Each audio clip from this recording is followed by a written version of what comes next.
श्री चैतन्य मनोभीष्टं स्थापितं येन भूतले स्वयं रूप कदा मह्यं ददाति स्वपदान्तिकम्। नमो विष्णुपादाय कृष्णप्रेष्ठाय भूतले श्रीमते भक्तिवेदान्त स्वामिनीति नामिने। नमस्ते सारस्वते देवे गौरवाणी प्रचारिणे निर्विशेष शून्यवादी पाश्चात्य देशकारिणे। जय श्री कृष्ण चैतन्य प्रभु नित्यानंद श्री अद्वैत गदाधर श्रीवासादि गौर भक्तवृंद। हरे कृष्ण कृष्ण कृष्ण हरे हरे हरे राम राम राम हरे हरे। वाञ्छा कल्पतरुभ्यश्च कृपा सिन्धुभ्येव च पतितानां पावनेभ्यो वैष्णवेभ्यो नमो नमः। जगद्गुरु श्रील प्रभुपाद की जय। हिताय गौ प्रेमानंदे हरि हरि बोल।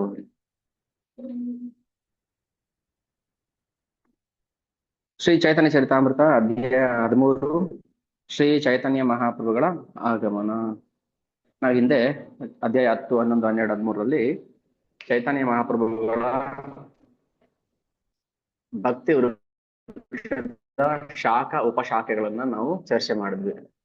ಅಂದ್ರೆ ಯಾರ್ಯಾರು ಯಾವ್ಯಾವ ಪಾತ್ರಧಾರಿಗಳಾಗಿ ಬಂದ್ರು ಭಗವಂತನ ಸೇವೆಗೋಸ್ಕರ ಅನ್ನೋದನ್ನ ನಾವು ಸಂಕ್ಷಿಪ್ತವಾಗಿ, ಅದು ತುಂಬಾ ಇನ್ ಡೀಟೇಲ್ ಹೋಗ್ಲಿಲ್ಲ ನಾವು, ಅದಕ್ಕೆ 2-3 ಚಾಪ್ಟರ್ ನಾವು ಸ್ಕಿಪ್ ಮಾಡಿದ್ವಿ. ಅಂದ್ರೆ ಆ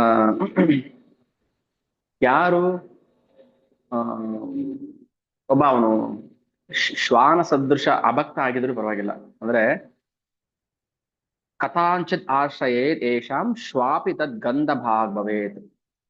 ಒಂದು ನಾಯಿ, ನಾವು ಹೇಳ್ತಲ್ಲ, ಒಂದು ನಾಯಿ ಹಂದಿಗಳ ತರ ಜೀವನ ಮಾಡ್ತಾ ಇದ್ರು ಪರವಾಗಿಲ್ಲ, ಶ್ವಾಪಿ ತದ್ ಗಂಧ ಭಾಗ್ ಭವೇತ್. ಅವನು ಕೂಡ ಚೈತನ್ಯ ಮಹಾಪ್ರಭುಗಳ ಆ ಬೋಧನೆಯ ರಸವನ್ನ, ಕೃಷ್ಣ ಪ್ರೇಮದ ರಸವನ್ನ ಆಸ್ವಾದನೆ ಮಾಡ್ಬೋದು. ಶ್ವಾಪಿ ತದ್ ಗಂಧ ಭಾಗ್ ಭವೇತ್, ಅದ್ರ ಗಂಧವನ್ನ ಆಸ್ವಾದನೆ ಮಾಡ್ಬೋದು. ಅಂದ್ರೆ ಏನು ಗೊತ್ತಿಲ್ಲದೆ ಇದ್ರು ಕೂಡ ಏನ್ ಮಾಡ್ಬೇಕು, ಕಥಂಚಿತ್ ಆಶ್ರಯ, ಹೇಗೋ ಆಶ್ರಯ ಬಂದ್ರೆ ಸಾಕು, ನಾವು ಅವರ ಆಶ್ರಯಕ್ಕೆ ಬಂದ್ರೆ ಸಾಕು. ಮಹಾಪ್ರಭುಗಳ ಅವರ ಅಥವಾ ಅವರ ಅನುಯಾಯಿಗಳ ಶಿಷ್ಯ ಪರಂಪರೆಯಲ್ಲಿ ಬಂದಿರೋ ಯಾರಾದ್ರೂ ಒಬ್ಬ ಗುರುಗೆ ನಾವು ಆಶ್ರಯ ಆದರೆ ನಾವು ಭಗವಂತನನ್ನ ಅರ್ಥ ಮಾಡ್ಕೋಬಹುದು ಅನ್ನೋದನ್ನ ನಾವು ತಿಳ್ಕೊಂಡ್ವಿ. ಈಗ ಅಧ್ಯಾಯ 13ರಲ್ಲಿ ಶ್ರೀ ಚೈತನ್ಯ ಮಹಾಪ್ರಭುಗಳ ಆಗಮನ. ಮಹಾಪ್ರಭುಗಳು, ನಾವು ಇದನ್ನ ಹಿಂದೆ ಗೌರ ಪೂರ್ಣಿಮಾ ಸಮಯದಲ್ಲಿ ಮಹಾಪ್ರಭುಗಳ ಅವತಾರದ ವರ್ಣನೆಯನ್ನ ನಾವು ಶ್ರವಣ ಮಾಡಿದ್ವಿ. ಯಾಕೆ ಕೃಷ್ಣ ಮಹಾಪ್ರಭು ಚೈತನ್ಯ ಮಹಾಪ್ರಭು ರೂಪದಲ್ಲಿ ಬಂದ ಅದು ಗೊತ್ತ ಎಲ್ರಿಗೂ, ನೆನಪಿದೆಯಾ? ಬಾಹ್ಯ ಕಾರಣ ಮತ್ತೆ ಆಂತರಿಕ ಕಾರಣ ಅಥವಾ ರಹಸ್ಯ ಕಾರಣ. ಯಾಕೆ ಕೃಷ್ಣ ರಹಸ್ಯ ಕಾರಣಗಳೊಂದಿಗೆ ಚೈತನ್ಯ ಮಹಾಪ್ರಭು ರೂಪದಲ್ಲಿ ಬಂದಿದ್ದು? ತಾನು ಕೂಡ ಪ್ರೇಮದ ರಸವನ್ನ ಆಸ್ವಾದಿಸ್ಬೇಕು, ಆ ಪ್ರೇಮದ ಮಹಿಮೆಯನ್ನು ಅರ್ಥ ಮಾಡ್ಕೋಬೇಕು, ನನ್ನಲ್ಲಿ ಏನಂತ ಆಕರ್ಷಣೆ ಅದನ್ನ ಅರ್ಥ ಮಾಡ್ಕೋಬೇಕು ಅನ್ನೋದಕ್ಕೆ ಮಹಾಪ್ರಭು ರೂಪದಲ್ಲಿ ಬಂದಿದ್ದು ಭಗವಂತ. ಇಲ್ಲಿ ಹೇಳ್ತಾರೆ, ಸ ಪ್ರಸೀದತು ಚೈತನ್ಯ ದೇವೋ ಯಸ್ಯ ಪ್ರಸಾದತಃ ತಲ್ಲೀಲಾ ವರ್ಣನೆ ಯೋಗ್ಯ ಸದ್ಯ ಸ್ಯಾತ್ ಅಧಮೋಪಿ ಅಯಂ. ಒಂದು ಕಡೆ ಶ್ವಾಪಿ ಕಥಾಂಚತ್ ಆಶಯೇತ್ ತತ್ ಗಂಧ ಭಾಗ್ ಭವೇತ್, ಶ್ವಾಪಿ ತದ್ ಗಂಧ ಭಾಗ್ ಭವೇತ್ ಅಂತ ಹೇಳಿದ್ರು. ಒಂದು ನಾಯಿ ಕೂಡ ಭಗವಂತನ ಪ್ರೇಮ ರಸವನ್ನು ಆಸ್ವಾದನೆ ಮಾಡಬೇಕು, ಅದಕ್ಕೆ ಮುಂದೆ ಲೀಲೆ ಇದೆ, ಅದನ್ನು ಶ್ರವಣ ಮಾಡೋಣ. ಇಲ್ಲಿ ಹೇಳ್ತಾರೆ, ಒಬ್ಬ ಅಧಮನು ಕೂಡ ಭಗವಂತನ ಮಹಿಮೆಗಳನ್ನ, ಲೀಲೆಗಳನ್ನ ಶ್ರವಣ ಮಾಡಬಹುದು. ಅಂದ್ರೆ ಭಗವಂತನ ಕತೆ, ಭಗವಂತನ ಗುಣ ಲೀಲೆಗಳನ್ನ ಅರ್ಥ ಮಾಡೋದಕ್ಕೆ ಯಾವ ಪಾಂಡಿತ್ಯ ವಿದ್ವತ್ತು ಬೇಕಿಲ್ಲ, ಜ್ಞಾನ ಏನು ಬೇಕಿಲ್ಲ. ಒಬ್ಬ ಅಧಮ ನೀಚನು ಕೂಡ ಭಗವಂತನ ಗುಣವನ್ನ ಅರ್ಥ ಮಾಡ್ಕೋಬಹುದು. ಸ ಪ್ರಸೀದತು, ಯಾರ ಅನುಗ್ರಹದಿಂದ, ಸ ಪ್ರಸೀದತು ಯಾರ ಆಶೀರ್ವಾದದಿಂದ, ಯಾರ ಅನುಗ್ರಹದಿಂದ ಒಬ್ಬ ನನ್ನಂತ ಒಬ್ಬ ಮೂರ್ಖ ಅಧಮನು ಕೂಡ ಭಗವಂತನ ಲೀಲೆಗಳನ್ನ ಶ್ರವಣ ಮಾಡ್ಬೋದು ಅಂತ ಮಹಾಪ್ರಭುಗಳ ಆಶ್ರಯವನ್ನು ನಾನು ಕೋರ್ತೀನಿ. ಚೈತನ್ಯ ದೇವೋ ಯಸ್ಯ ಪ್ರಸಾದತಃ. ನಾವೆಲ್ಲರೂ ಚೈತನ್ಯ ಮಹಾಪ್ರಭುಗಳ, ನಿತ್ಯಾನಂದ ಪ್ರಭುಗಳ ಪಂಚತತ್ವರ ಆಶೀರ್ವಾದವನ್ನ ಬೇಡಬೇಕು. ಅವರ ಆಶೀರ್ವಾದ, ಅವರ ಕೃಪೆ ಇಲ್ಲದೆ ಯಾರು ಕೂಡ ಕೃಷ್ಣನ ಅರ್ಥ ಮಾಡ್ಕೊಳಕ್ಕೆ ಸಾಧ್ಯ ಇಲ್ಲ. ಆಸ್ ಇಟ್ ಇಸ್, ಕೃಷ್ಣ ಹೇಗಿದೆನೋ ಹಾಗೆ ಅರ್ಥ ಮಾಡ್ಕೊಳಕ್ಕೆ ಸಾಧ್ಯ ಇಲ್ಲ. ಹೇಗೇಗೋ ಅರ್ಥ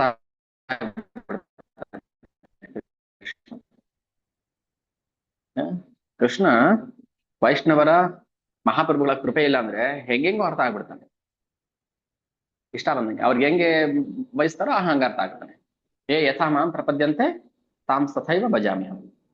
ಆದ್ರೆ ಯಥಾರೂಪ ಅರ್ಥ ಆಗೋದಿಲ್ಲ. ಹೇಗೆ ವ್ರಜಭೂಮಿಯಲ್ಲಿ ಕೃಷ್ಣ ಗೋಪಿಯರಿಗೆ ಅರ್ಥ ಆದ್ನೋ ಆತರ ಅರ್ಥ ಆಗೋದಿಲ್ಲ ಅವ್ರಿಗೆ. ಅಂದ್ರೆ ಪಂಚತತ್ವರಿಗೆ ನಾವು ಜೈಕಾರ ಹಾಕ್ತಾ ಅವರ ಗೌರವ ಭಕ್ತ ವೃಂದದವರ ಆಶೀರ್ವಾದ ಬೇಡ್ತಾ ಇವತ್ತಿನ ಲೀಲಾ ಶ್ರವಣ ಮಾಡೋಣ. ಜಯ ಜಯ ಶ್ರೀ ಚೈತನ್ಯ ಜಯ ನಿತ್ಯಾನಂದ ಜಯ ದ್ವೈತ ಚಂದ್ರ ಜಯ ಗೌರ ಭಕ್ತ ವೃಂದ. ಗೌರ ಭಕ್ತ ವೃಂದ, ಗೌರ ಭಕ್ತರು ಅಂದ್ರೆ ಚೈತನ್ಯ ಮಹಾಪ್ರಭುಗಳ ಭಕ್ತರು. ಗೌರ ಭಕ್ತ ವೃಂದ ಅಂದ್ರೆ ಅವರ ಸಕಲ ಭಕ್ತ ಗಣ. ಯಾರೆಲ್ರೂ ಮಹಾಪ್ರಭುಗಳ ಅವರ ಶಿಷ್ಯಂದರ ಅವರ ಅನುಯಾಯಿಗಳ ಮಾರ್ಗವನ್ನ ಅನುಸರಿಸಿದರೋ ರೂಪಾನುಗ. ರೂಪಾನುಗ ಅಂದ್ರೆ ರೂಪ ಗೋಸ್ವಾಮಿ ಅವರ ಫಾಲೋವರ್ಸ್. ಅವರೆಲ್ಲರೂ ಕೂಡ ನಮಗೆ ಆಶೀರ್ವಾದ ಮಾಡ್ಲಿ ಅಂತ ಪ್ರಾರ್ಥನೆ ಮಾಡೋಣ. ಸೊ ಎಲ್ಲರ ಆಶೀರ್ವಾದನೂ ಬೇಕು. ಹೀಗೆ ರೂಪಾದ್ರಿಗೆ ಪ್ರಣಾಮ ಮಾಡ್ತಾ ಅವರ ಆಶೀರ್ವಾದವನ್ನು ಕೃಪೆಯನ್ನು ಬೇಡುತ್ತಾ ಶುರು ಮಾಡೋಣ. ಯಾಕಂದ್ರೆ ಇದು ಶ್ರೀ ಚೈತನ್ಯ ಮಹಾಪ್ರಭುಗಳ ಆಗಮನ ಈ ಭೌತಿಕ ಜಗತ್ತಿಗೆ ಯಾಕೆ ಬಂದ್ರು. ಜಯ ಶ್ರೀ ಚೈತನ್ಯ ಚಂದ್ರೇರ ಭಕ್ತ ಚಂದ್ರಗಣ ಸವಾರ ಪ್ರೇಮ ಜ್ಯೋತ್ಸ್ನಾಯ ಉಜ್ವಲ ತ್ರಿಭುವನ. ಮಹಾಪ್ರಭು ಈ ಭೌತಿಕ ಜಗತ್ತಿಗೆ ಅವತಾರ ಮಾಡಿ ಬಂದಾಗ ಎಲ್ಲೆಡೆ ಅಜ್ಞಾನ, ಕತ್ತಲೆ. ಅಜ್ಞಾನ ಅಂದ್ರೆ ಭಗವಂತನ ಬಗ್ಗೆ ತಿಳುವಳಿಕೆ ಇಲ್ಲದಿರುವುದು. ವೇದ ಓದಿನೂ ಕೂಡ ಭಗವಂತನ ಬಗ್ಗೆ ಅರ್ಥ ಆಗಿಲ್ಲ ಅಂದ್ರೆ ಅದನ್ನು ಅಜ್ಞಾನ ಅಂತಾನೆ ಕರೆಯೋದು, ಅವಿದ್ಯಾ ಅಜ್ಞಾನ ಅಂತಾನೆ ಕರೆಯೋದು.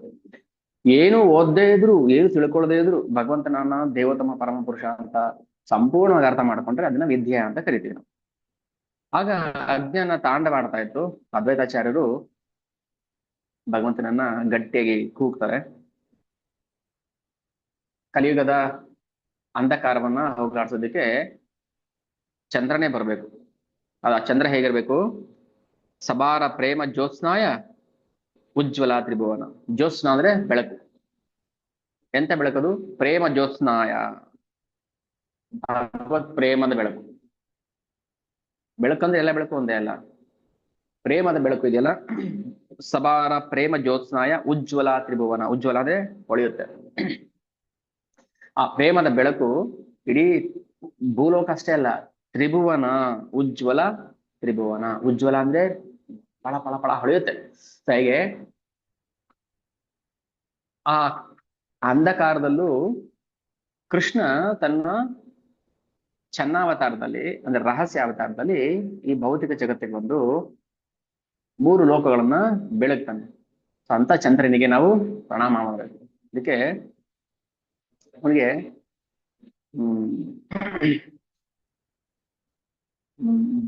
ಗೌರಚಂದ್ರ ಅಂತ ಕರೀತಾರೆ.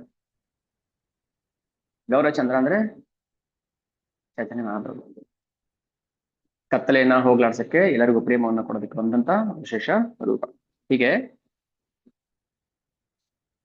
ಕವಿರಾಜ ಕೃಷ್ಣದಾಸ ಗೋಸ್ವಾಮಿಗಳು ಅವರ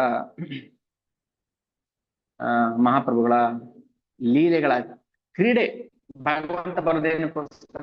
ಕ್ರೀಡೆ ಮಾಡೋದಕ್ಕೋಸ್ಕರ. ಕ್ರೀಡೆ ಅಂದ್ರೆ ಅವನಿಗೆ ಹೆಂಗ್ ಬೇಕೋ ಹಂಗ ಆಟ ಆಡ್ತಾನೆ, ಅವನಿಗೆ ಹೆಂಗ್ ಬೇಕೋ ಹಂಗ ಸೃಷ್ಟಿ ಮಾಡ್ಕೊಳ್ತಾನೆ. ಅವ್ನಿಗೆ ಹೆಂಗ್ ಬೇಕೋ ಆತರ ಈ ಜಗತ್ತನ್ನ ತನ್ನ ಸುಖಕ್ಕೋಸ್ಕರ ನಿರ್ಮಾಣ ಮಾಡಿದ್ದಾನೆ. ನಾವೇನ್ ಮಾಡ್ತಾ ಇದೀವಿ? ಭಗವಂತನ ಮರೆತು ನಮಗೆ ಹೆಂಗ್ ಬೇಕೋ ಹಂಗೆ ನಾವು ಜಗತ್ತನ್ನ ಬಳಸ್ಕೊತಾ ಇದ್ದೀವಿ. ಹಾಗೆ ಮಹಾಪ್ರಭು ತನ್ನ ಲೀಲೆಗೋಸ್ಕರ ಏನೆಲ್ಲ ಮಾಡಿದ್ರು ಅನ್ನೋದನ್ನ ಇಲ್ಲಿ ಕವಿರಾಜ ಕೃಷ್ಣದಾಸಸ್ವಾಮಿಯವರು ವರ್ಣನೆ ಮಾಡ್ತಾರೆ. ಅವರು ಈ ಭೌತಿಕ ಜಗತ್ತಲ್ಲಿ ಭೌತಿಕ ಕಾಲಮಾನದ ಪ್ರಕಾರ 48 ವರ್ಷ ಇರ್ತಾರೆ. ಯಾವಾಗ? 1486 1486ರಿಂದ 1534 ಅಂದ್ರೆ 15ನೇ ಶತಮಾನದ ಕೊನೆ ಭಾಗ, 16ನೇ ಶತಮಾನದ ಪ್ರಾರಂಭದಲ್ಲಿ ಮಹಾಪ್ರಭು ಸಾಕ್ಷಾತ್ ಭಗವಾನ್ ಈ ಭೌತಿಕ ಜಗತ್ತಲ್ಲಿ ಪ್ರಕಟ ಆಗ್ತಾರೆ. ಅಂದ್ರೆ ಮೊದಲ 24 ವರ್ಷ ಗೃಹಸ್ಥಾಶ್ರಮದಲ್ಲಿ ಇರ್ತಾರೆ, ಕೊನೆಯ 24 ವರ್ಷ ಸನ್ಯಾಸಾಶ್ರಮದಲ್ಲಿ ಇರ್ತಾರೆ. ಈ 24 ವರ್ಷ ಅದನ್ನ ಬಾಲ್ಯಲೀಲೆ ಅಥವಾ ಗೃಹಸ್ಥ ಲೀಲೆ ಅಂತ ಕರೀತಾರೆ. ಅವ್ರೇನ್ ಮಾಡಿದ್ರು? ಮೊದಲ 6 ವರ್ಷ ಯಾವಾಗ ಸನ್ಯಾಸ ದೀಕ್ಷೆ ಆದ್ಮೇಲೆ ಮೊದಲ 6 ವರ್ಷ ಅವರು ಸತತವಾಗಿ ಇಡೀ ಭಾರತವನ್ನ ಪರ್ಯಟನೆ ಮಾಡ್ತಾರೆ, ಇಡೀ ಇಡೀ ದೇಶವನ್ನ ಸುತ್ತಾರೆ. ದಕ್ಷಿಣ ಭಾರತಕ್ಕೂ ಬರ್ತಾರೆ, ಹೇಳಿದ್ವಿ ಎಲ್ಲೆಲ್ಲಿ ಬಂದಿದ್ರು ಅಂತ. ಬಂದು ಕೃಷ್ಣ ಪ್ರೇಮವನ್ನ ಪ್ರಚಾರ ಮಾಡ್ತಾರೆ. ನಮ್ಗೆ ಇವಾಗ ಹೆಂಗ್ ಅರ್ಥ ಮಾಡ್ಕೊಳ್ಳೋದು? ಭಗವಂತ ಮೊನ್ನೆ 500 ವರ್ಷದ ಹಿಂದೆ ಬಂದಿದ್ದನ ಅನ್ನೋದು ಅಲ್ವಾ, ಕನ್ಸಿ ಮಾಡಕ್ಕಾಗಲ್ಲ. ನಮ್ ಮೆಂಟಲಿ ಅದನ್ನ ಅದಕ್ಕೆ ಆ ಅದನ್ನ ಅರ್ಥ ಮಾಡ್ಕೊಳಕ್ಕೆ ಆಗಲ್ಲ. ಭಗವಂತ 500 ವರ್ಷದ ಹಿಂದೆ ಬಂದಿದ್ನ, ಅದು ದಕ್ಷಿಣ ಭಾರತಕ್ಕೆ ಬಂದಿದ್ನ ಅಂತ ಎಲ್ಲ ಒಂಥರ ಆಶ್ಚರ್ಯ ಆಗತ್ತೆ. ಇಲ್ಲಿ ಆಶ್ಚರ್ಯ ಏನಿಲ್ಲ, ಯಾಕಂದ್ರೆ ಚೈತನ್ಯ ಮಹಾಪ್ರಭು ಬರ್ತಾರೆ ಅಂತ ಪದ್ಮ ಪುರಾಣ ಅನೇಕ ರಹಸ್ಯ ಪುರಾಣಗಳಲ್ಲಿ ಹೇಳಿದ್ದಾರೆ. ಭಗವಂತನ ಅವತಾರದ ಬಗ್ಗೆ ನಾವು ಹೊಸದಾಗಿ ಕಲ್ಪನೆ ಮಾಡೋ ಅವಶ್ಯಕತೆ ಇಲ್ಲ. ಲಕ್ಷಾಂತರ ಕೋಟ್ಯಾಂತರ ವರ್ಷಗಳಿಂದನೇ ವೇದಗಳಲ್ಲಿ ಪುರಾಣಗಳಲ್ಲಿ ಮಹಾಪ್ರಭು ಅವತಾರವನ್ನ ಸಾಬೀತು ಮಾಡಿದ್ದಾರೆ. ರಹಸ್ಯವಾಗಿ ಭಗವಂತ ಅಂತ. ಹಾಗಾದ್ರೆ 15ನೇ ಶತಮಾನಕ್ಕೆ ಮುಂಚೆ ಮಹಾಪ್ರಭುವಿಗೆ ಗೊತ್ತಿರ್ಲಿಲ್ವಾ? ಅವ್ರು ಬಂದ್ಮೇಲೆ ಗೊತ್ತಾಯ್ತಾ ಅಂತ ಕೇಳಿದ ಪ್ರಶ್ನೆ ಬರುತ್ತಲ್ಲ. ಸೃಷ್ಟಿಯ ಪ್ರಾರಂಭದಲ್ಲೇ ಇದೆ ಭಗವಂತನ ಎಲ್ಲ ಅವತಾರಗಳ ರಹಸ್ಯ ವರ್ಣನೆ. ಸೃಷ್ಟಿಯ ಪ್ರಾರಂಭದಲ್ಲೇ ವೇದಗಳಲ್ಲಿ ಪುರಾಣಗಳಲ್ಲಿ ವರ್ಣನೆ ಮಾಡ್ತಾರೆ. ಯಾವುದು ಪುರಾಣಗಳಲ್ಲಿ ಇರೋದಿಲ್ಲ ಅದನ್ನ ನಾವು ಮಾನ್ಯ ಮಾಡೋ ಹಾಗಿಲ್ಲ. ರಹಸ್ಯವಾಗಾದ್ರೂ ಸರಿ ಇರುತ್ತೆ. ಮುಂದೆ ಕಲ್ಕಿ ಅವತಾರದಲ್ಲಿ ಬರ್ತಾನೆ ಭಗವಂತ ಅನ್ನೋದನ್ನು ಕೂಡ ಪುರಾಣಗಳಲ್ಲಿ ಹೇಳ್ಬಿಟ್ಟಿರ್ತಾರೆ. ಹಾಗೆ ಮಹಾಪ್ರಭು 15ನೇ ಶತಮಾನದ ಕೊನೆಯಲ್ಲಿ ಈ ಭೌತಿಕ ಜಗತ್ತಲ್ಲಿ ಪ್ರಕಟ ಆದರು. ಕೊನೆಯ 18 ವರ್ಷ ಅಂದ್ರೆ 24 ವರ್ಷದಲ್ಲಿ 6 ವರ್ಷ ಅವರು ಭಾರತ ಎಲ್ಲ ಸುತ್ತಾಡ್ತಾರೆ. ಆಮೇಲೆ ಕೊನೆಯಲ್ಲಿ ವೃಂದಾವನದಲ್ಲಿ ಇರ್ತಾರೆ. ಜಗನ್ನಾಥಪುರಿಯಲ್ಲಿ ಕೊನೆಯ 18 ವರ್ಷ ಇರ್ತಾರೆ. ಪುರಿ ಜಗನ್ನಾಥದಲ್ಲೇ 18 ವರ್ಷ ಅವರು ಹರೇ ಕೃಷ್ಣ ಮಹಾಮಂತ್ರವನ್ನ ಕೀರ್ತನೆ ಮಾಡ್ತಾ ಪ್ರಚಾರ ಮಾಡ್ತಾ ಎಲ್ಲರನ್ನೂ ಕೃಷ್ಣ ಪ್ರೇಮದಲ್ಲಿ ಮುಳುಗಿಸ್ತಾ ಇರ್ತಾರೆ. ಈ ಆದಿಲೀಲ ಈಗ ನಾವೇನು ಶ್ರವಣ ಮಾಡ್ತಾ ಇದೀವಿ, ಇದು ಮಹಾಪ್ರಭುಗಳ ಆದಿಲೀಲ. ಇದರಲ್ಲಿ ಚೈತನ್ಯ ಚರಿತಾಮೃತದಲ್ಲಿ 3 ಲೀಲೆಗಳ ಬಗ್ಗೆ ಚರ್ಚೆ ಮಾಡ್ತಾರೆ. ಒಂದು ಆದಿಲೀಲ, ಇನ್ನೊಂದು ಮಧ್ಯಲೀಲ, ಮತ್ತೆ ಅಂತ್ಯಲೀಲ. ಆದಿ, ಮಧ್ಯ, ಅಂತ್ಯ. ಈ ಆದಿಲೀಲೆಯಲ್ಲಿ 4 ವಿಭಾಗ ಇದೆ. ಒಂದು ಬಾಲ್ಯ, ಇನ್ನೊಂದು ಪೌಗಂಡ, ಇನ್ನೊಂದು ಕೈಶೋರ, ಯೌವನ. 4 ಲೀಲೆಗಳನ್ನ ಭಗವಂತ ಒಬ್ಬ ಸಾಮಾನ್ಯ ಮನುಷ್ಯನ ಹಾಗೆ ಶುದ್ಧ ಭಕ್ತನ ರೀತಿಯಲ್ಲಿ ಪ್ರಕಟ ಮಾಡ್ತಾರೆ. ಅಂದ್ರೆ ಯಾರಿಗೂ ನಾನು ಭಗವಂತ ಅಂತ ತೋರಿಸ್ಕೊಡ್ಬಾರ್ದು. ಒಬ್ಬ ಶುದ್ಧ ಭಕ್ತ ಹೇಗಿರ್ಬೇಕು ಅನ್ನೋದನ್ನ ಜನಗಳಿಗೆ ಅರ್ಥ ಮಾಡಿಸ್ಬೇಕು. ಭಕ್ತಿ ಅಂದ್ರೆ ಏನು ಅನ್ನೋದನ್ನ ತಿಳಿಸೋಕೋಸ್ಕರ ಬಂದಿದ್ದು. ಆದ್ರೆ ಯಾರಿಗೂ ಅರ್ಥ ಆಗ್ಲಿಲ್ಲ. ನಾವು ಅವ್ರನ್ನ ಒಬ್ಬ ಸಾಮಾಜಿಕ ಕ್ರಾಂತಿಕಾರ, ಸಮಾಜವನ್ನು ಸುಧಾರಣೆ ಮಾಡಿದಂತಹ ಮಹಾ ಸಂತ ಅಂತ ನಾವು ಭಾವಿಸ್ಕೊಂಡಿದ್ವಿ. ಆದ್ರೆ ಭಕ್ತಿ ಮಾಡೋರ್ಗಷ್ಟೇ ಗೊತ್ತಿರುತ್ತೆ ಮಹಾಪ್ರಭು ಯಾರಂತ. ಭಕ್ತಿ ಮಾಡದಿರೋರ್ಗೆ ಏನ್ ಅನ್ಸುತ್ತೆ? ಅವ್ರ ತಲೆಯಲ್ಲಿ ಏನಿದೆ ಅದನ್ನೇ ಭಕ್ತಿ ಅಂತ ಸ್ವೀಕಾರ ಮಾಡ್ಬಿಡ್ತಾರೆ, ಅದನ್ನೇ ಭಕ್ತಿ ಅಂತ ಆಚರಣೆ ಮಾಡ್ಕೊಂಡು ಹೋಗ್ಬಿಡ್ತಾರೆ. ಬಟ್ ಮಹಾಪ್ರಭು ಪ್ರೇಮ ಭಕ್ತಿ ಅಂದ್ರೆ ಹೈಯೆಸ್ಟ್, ಭಕ್ತಿಯಲ್ಲೇ ಹೈಯೆಸ್ಟ್ ಭಕ್ತಿ ಅದು ಪ್ರೇಮ ಭಕ್ತಿ. ಎಲ್ರೂ ಭಕ್ತಿ ಮಾಡ್ತಾರೆ, ಅವ್ರು ಕಾಮ್ಯಕರ್ಮ ಅದಕ್ಕೋಸ್ಕರ ಏನೋ ಬೇಕು ಭಕ್ತಿ ಮಾಡ. ಮಹಾಪ್ರಭು ಬಂದಿದ್ದು ಶುದ್ಧ ಪ್ರೇಮವನ್ನ ಕೊಡೋದಕ್ಕೋಸ್ಕರ, ಶುದ್ಧ ಭಕ್ತಿ, ಪ್ಯೂರ್ ಡಿವೋಷನ್. ಅಲ್ಲಿ ಯಾವ ಜ್ಞಾನ ಕರ್ಮನು ಮಿಶ್ರಣ ಇರಬಾರ್ದು. ಪರಿಶುದ್ಧ ಭಕ್ತಿ ಹೇಗ್ ಮಾಡ್ಬೇಕು ಅನ್ನೋದು ತೋರ್ಸಕ್ಕೋಸ್ಕರ ಭಗವಂತ ಭಕ್ತನ ರೂಪದಲ್ಲಿ ಬರ್ತಾನೆ, ಇಲ್ಲೇ ಮಾಡ್ತಾನೆ.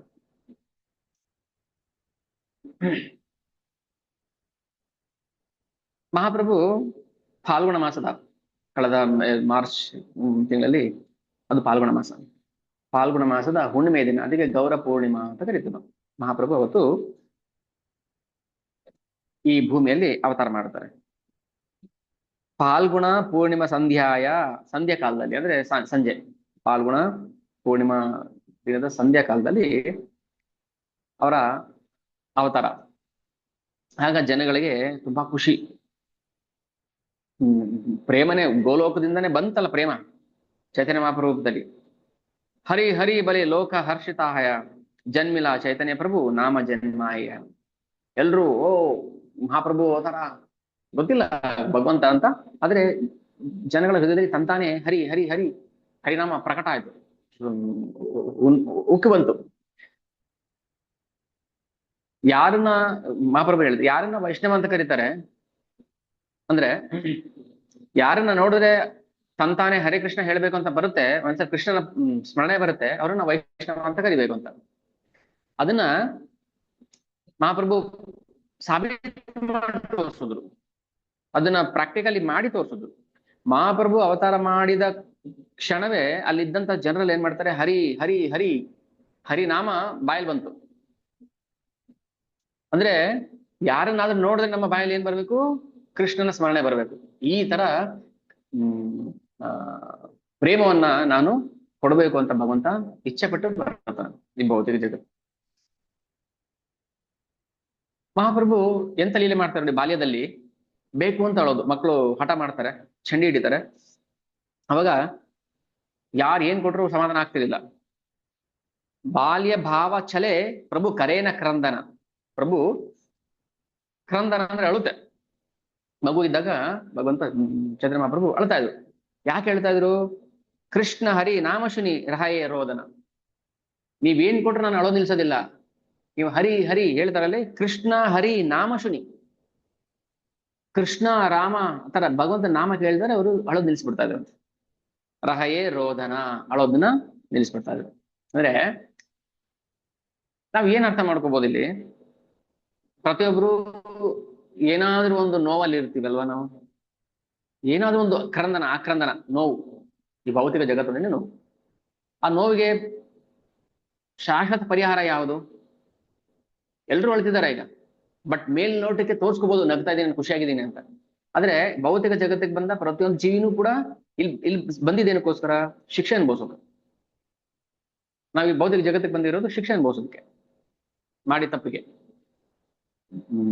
ಜೈಲೊಳಗಿದ್ದವರು ಖುಷಿಯಾಗಿದ್ದೀನಿ ಅನ್ನೋ ತರ ತೋರ್ಸ್ಕೋಬಹುದು, ಆದ್ರೆ ಒಳಗಡೆ ನೋವಿದ್ದೇ ಇರುತ್ತೆ. ಹಾಗೇನೆ ಈ ಭೌತಿಕ ಸೆರೆಮನೆಯಲ್ಲಿ ನಾವೆಲ್ಲರೂ ಅಳ್ತಾ ಇದ್ದೀವಿ. ಈ ಅಳುವಿಗೆ ಏಕೈಕ ಪರಿಹಾರ ಯಾವುದು? ಕೃಷ್ಣ ಹರಿ ನಾಮಶುನಿ ರಹಯೇ ರೋದನ. ಭಗವಂತನ ನಾಮವೇ ಅಂತಿಮ ಪರಿಹಾರ ನಮ್ಮೆಲ್ಲ ಸಮಸ್ಯೆಗಳಿಗೆ. ಭಗವಂತ ಮಾಡೋ ಪ್ರತಿಯೊಂದು ಕೂಡ ಅದು ಅಲೌಕಿಕ ದಿವ್ಯ ಲೀಲೆ. ಅದರಿಂದ ಏನೋ ಒಂದು ಅರ್ಥ, ಏನೋ ಒಂದು ಬೋಧನೆ ಇರುತ್ತೆ. ಅದನ್ನ ಪರೋಕ್ಷವಾಗಿ ನಾವು ಅರ್ಥ ಮಾಡ್ಕೋಬೇಕು. ಮಗು ಅಳ್ತಾ ಇತ್ತು, ಎಲ್ರು ಬಂದ್ರು, ಅದು ಕೊಡು ಇದು ಕೊಡು, ಅಳು ನಿಲ್ಸಿಲ್ಲ.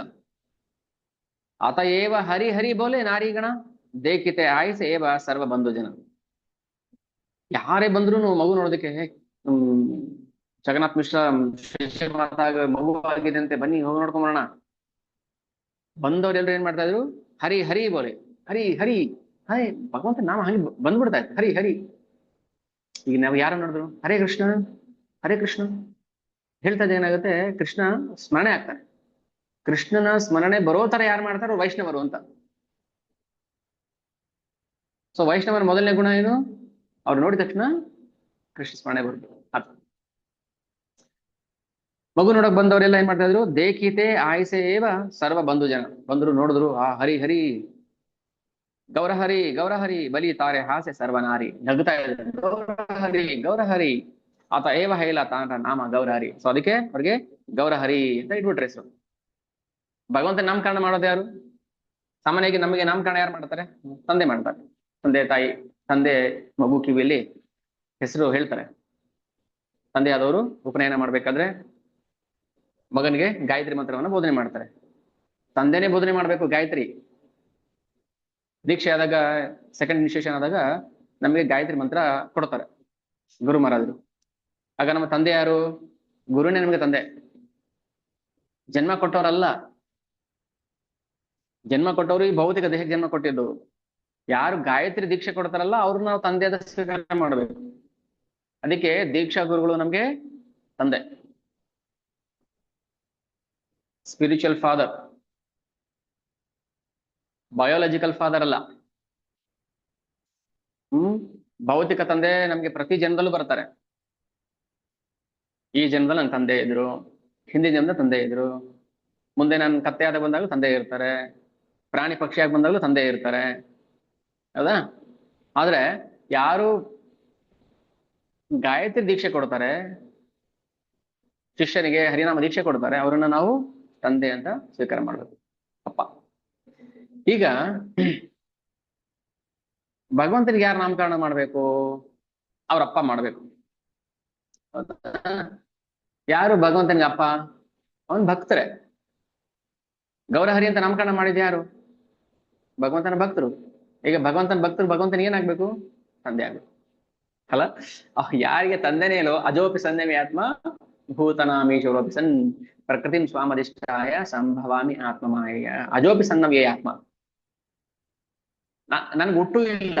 ಅಜ ಅಂದ್ರೆ ಹುಟ್ಟು ಇಲ್ಲದವನು ಅಂತ. ಅಜೋಪಿ ನನ್ಗೆ ಹುಟ್ಟಿಲ್ಲದವನಾಗಿದ್ರು ಕೂಡ ನಾನು ಹುಟ್ಟಿ ಬರ್ತೀನಿ ನನ್ನ ಯೋಗ ಮಾಯ ಶಕ್ತಿಯಿಂದ.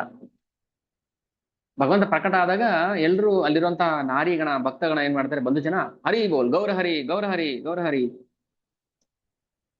ಇದು ಮಹಾಪ್ರಭುಗೆ ಅವರ ಭಕ್ತರು ಇಟ್ಟಿದ್ದಂತ ಹೆಸರು. ಆಮೇಲೆ ಬಾಲ್ಯ ಮುಗಿತ್ತು, ಶಿಕ್ಷಣ ಶುರು ಆಗ್ಬೇಕು, ಸ್ಕೂಲ್ಗೆ ಹಾಕ್ಬೇಕು. ಅಲ್ಲಿಂದ ಹಿಡಿದು ಮದುವೆ ಆಗೋ ತನಕ ವಯಸ್ಸನ್ನ ಪೌಗಂಡ ಅಂತ ಹೇಳ್ತಾರೆ. ಬಾಲ್ಯದಿಂದ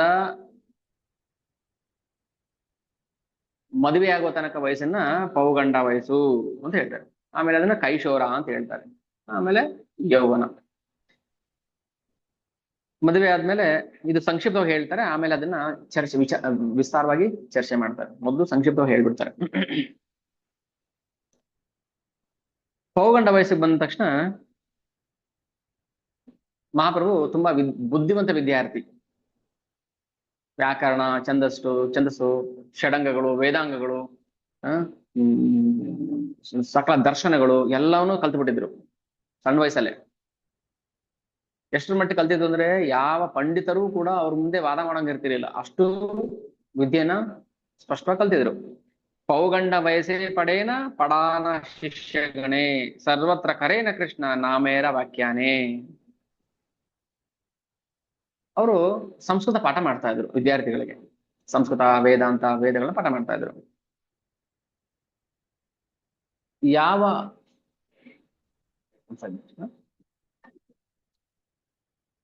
ಕಾಲ್ ಮಾಡ್ತೀನಿ, ಕಾಲ್ ಮಾಡಿ.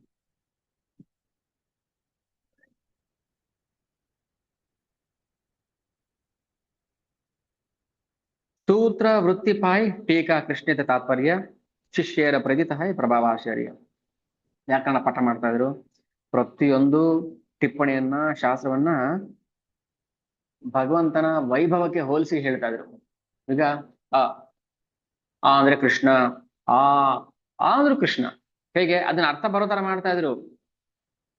ಉ ಮ ಹೇಳ್ತೀವಲ್ವಾ, ವೇದದ ಪ್ರಣವ ಓಂಕಾರ. ಪ್ರತಿಯೊಂದು ಅಕ್ಷರನೂ ಕೂಡ ಕೃಷ್ಣ ನಾಮಕ್ಕೆ ಹೋಲಿಕೆ ಮಾಡಿ ಹೇಳ್ತಾ ಇದ್ರು. ಅಂದ್ರೆ ಅಷ್ಟು ಪಾಂಡಿತ್ಯ ಇತ್ತು ಅವ್ರಿಗೆ. ಪ್ರತಿಯೊಂದು ಅಕ್ಷರವನ್ನು ಭಗವಂತನ ನಾಮಕ್ಕೆ ಹೋಲಿಕೆ ಮಾಡಿ ಹೇಳೋದು ಸುಲಭದ ಮಾತಲ್ಲ ಅದು. ನಮಗೆ ಹೇಳೋ ಮಾತುಗಳೇ ನೇರವಾಗಿ ಅರ್ಥ ಆಗೋದಿಲ್ಲ, ಸಾಮಾನ್ಯ ಮಾತುಗಳೇ. ಇನ್ನ ವೇದದ ರಹಸ್ಯಾರ್ಥವನ್ನ ಹೇಗೆ ನಾವು ಕೃಷ್ಣ ನಾಮಕ್ಕೆ ಹೋಲಿಕೆ ಮಾಡಿ ಮಾತಾಡೋದು? ಅದಕ್ಕೆ ಪಾಂಡಿತ್ಯ ಬೇಕು. ಅಂದ್ರೆ ಮಹಾಪ್ರಭು ಎಷ್ಟು ಪಂಡಿತರಾಗಿದ್ದ, ಸಾಕ್ಷಾತ್ ಭಗವಂತ. ನಾವಿಲ್ಲಿ ಒಬ್ಬ ಭಕ್ತ ಅನ್ನೋ ರೀತಿಯಲ್ಲಿ ನಾವು ಶ್ರವಣ ಮಾಡೋಣ. ಎಷ್ಟು ಪಾಂಡಿತ್ಯ ಇತ್ತು ಅಂದ್ರೆ ಅಲ್ಲಿಗೆ ಬಂದಂತ ಎಲ್ಲಾ ವಿದ್ಯಾರ್ಥಿಗಳು ಆಶ್ಚರ್ಯ ಪಡ್ತಾ ಇದ್ರು. ಎಂತಹ ವಿಶೇಷ ಪಾಂಡಿತ್ಯಪ್ಪ ಇದು, ಅದ್ಭುತ ಅದ್ಭುತ. ಈ ತರ ಪಾಠ ಪ್ರವಚನ ಯಾರು ಮಾಡೋ ಇರ್ತಿರ್ಲಿಲ್ಲ. ಅಷ್ಟು ಪ್ರಗಲ್ಭ ಪಂಡಿತರು, ಸಕಲ ವೇದಗಳನ್ನ ಅರ್ಥ ಮಾಡ್ಕೊಂಡಿದ್ದವರು. ವೇದಶ ಸರ್ವೈರ್ ಅಹಮೇವ ವೇದ್ಯೋ. ಪ್ರತಿಯೊಂದು ವೇದದಲ್ಲೂ ಕೂಡ ಅರ್ಥ ಮಾಡ್ಕೋಬೇಕಾಗಿರೋದು ನಾವು ಭಗವಂತನನ್ನೇ. ವೇದೈಷ ಸರ್ವೈರ್ ಅಹಮೇವ ವೇದ್ಯೋ ಅಂದ್ರೆ ಭಗವಂತನ ನಾಮವನ್ನು ಹೇಳದ ಯಾವ ಶಬ್ದವೂ ಜಗತ್ತಲ್ಲಿಲ್ಲ. ಭಗವಂತನ ನಾಮ ಹೇಳದಂತಹ ಯಾವ ಶಬ್ದವೂ ಈ ಭೌತಿಕ ಜಗತ್ತಲ್ಲಿ ಇಲ್ಲ. ಯಾವುದೇ ಶಬ್ದ, ಯಾವುದೇ ಜಗತ್ತಿನ ಯಾವುದೇ ಭಾಷೆ, ಯಾವುದೇ ಅಕ್ಷರನೂ ಕೂಡ ಭಗವಂತನ ನಾಮವನ್ನೇ ಹೇಳುತ್ತೆ. ಅಷ್ಟೇ ಅಲ್ಲ, ಪ್ರಾಣಿಗಳ ಶಬ್ದವೂ ಭಗವಂತನ ನಾಮವನ್ನೇ ಹೇಳುತ್ತೆ. ಯಾವುದೇ ಶಬ್ದ ತಗೊಳ್ಳಿ, ಅಕ್ಷರ ಅಂತಲ್ಲ, ಪ್ರತಿಯೊಂದು ಶಬ್ದನೂ ಭಗವಂತ ನಾಮವನ್ನೇ ಹೇಳುತ್ತೆ. ನೋಡಿ, ಭಗವಂತನ ಪ್ರಭಾವ, ಭಗವಂತನ ಶಕ್ತಿ ಎಷ್ಟು ಮಟ್ಟಿಗೆ ಇರ್ಬೋದು.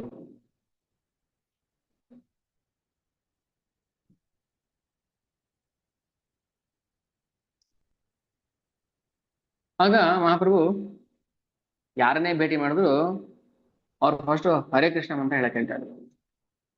ಯಾರೇ ದೇಖೆ ತಾರೇ ಕಹೆ ಕಹ ಕೃಷ್ಣ ನಾಮ, ಕೃಷ್ಣ ನಾಮೇ ಬಾಸ ಇಲ್ಲ ನವದ್ವೀಪ ಗ್ರಾಮ. ಯಾರು ನೋಡುದು ಹರೇ ಕೃಷ್ಣ ಹೇಳ್ರಿ, ಹರೇ ಕೃಷ್ಣ ಹೇಳಿ, ಹರೇ ಕೃಷ್ಣ ಹರೇ ಕೃಷ್ಣ. ಭಗವಂತನೇ ಬಂದು ಹೇಳ್ಕೊಟ್ಟಿದ್ದು ಹರೇ ಕೃಷ್ಣ ಮಂತ್ರ. ಯಾರೋ ಹೊಸದಾಗಿ ಕ್ರಿಯೇಟ್ ಮಾಡಿ ಬರ್ಕೊಂಡು ಕಟ್ ಮಾಡಿ ಅಂತ ಹೇಳ್ತಿರೋದಲ್ಲ, ಸಾಕ್ಷಾತ್ ಭಗವಂತನೇ ಬಂದು ಹರೇ ಕೃಷ್ಣ ಹೇಳಿ ಅಂತ ಹೇಳ್ತಾ ಇರೋದು.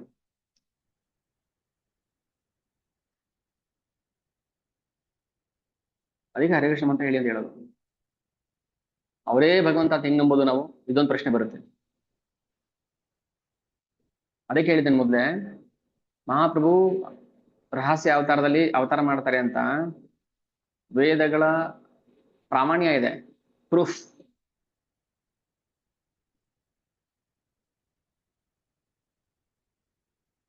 ನಾನು ಒಂದು ನಿಮಿಷ.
ಹ್ಮ್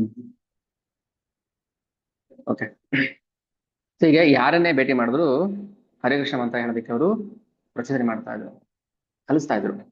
ನಗರೇ ನಗರೇ ಭ್ರಮೆ ಕೀರ್ತನ ಕರಿಯ, ನಾವು ನಗರ ಸಂಕೀರ್ತನ ಅಂತ ಹೇಳ್ತೀವಲ್ವಾ, ಅದನ್ನೇ ಮಾಡ್ತಾ ಇದ್ರು ಮಹಾಪ್ರಭು.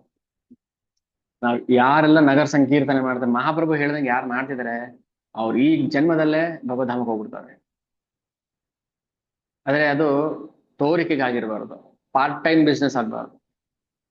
ಭಕ್ತಿ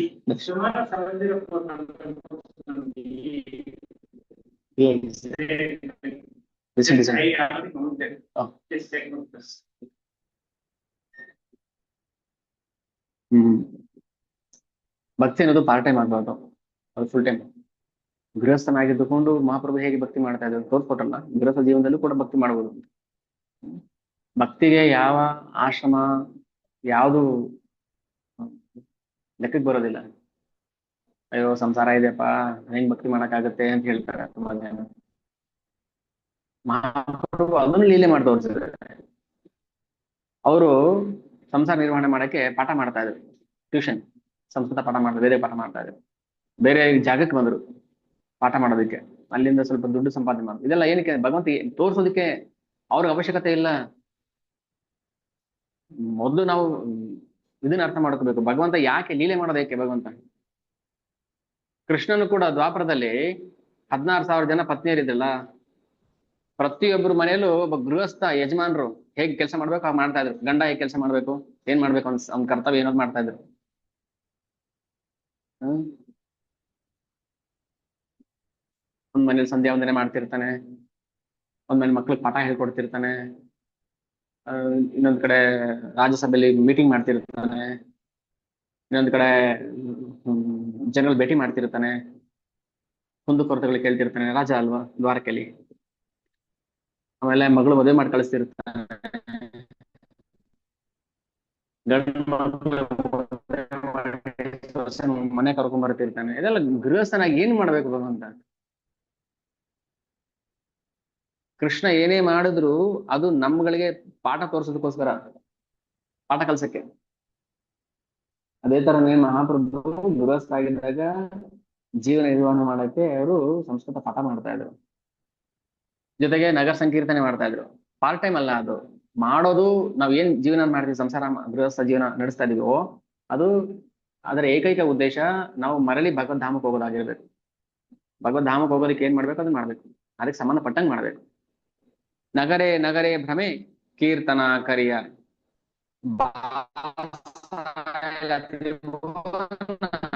ಪ್ರೇಮ ಭಕ್ತಿ ಇದೆಯಾ ಕೀರ್ತನೆ ಮಾಡ್ತಾ ಸಂಕೀರ್ತನ ಆಂದೋಲನವನ್ನ ಪ್ರಚಾರ ಮಾಡ್ತಾ ಕೃಷ್ಣ ಪ್ರೇಮವನ್ನ ಇಡೀ ಜಗತ್ತಿಗೆ ಹರಿಸ್ಬಿಟ್ರು.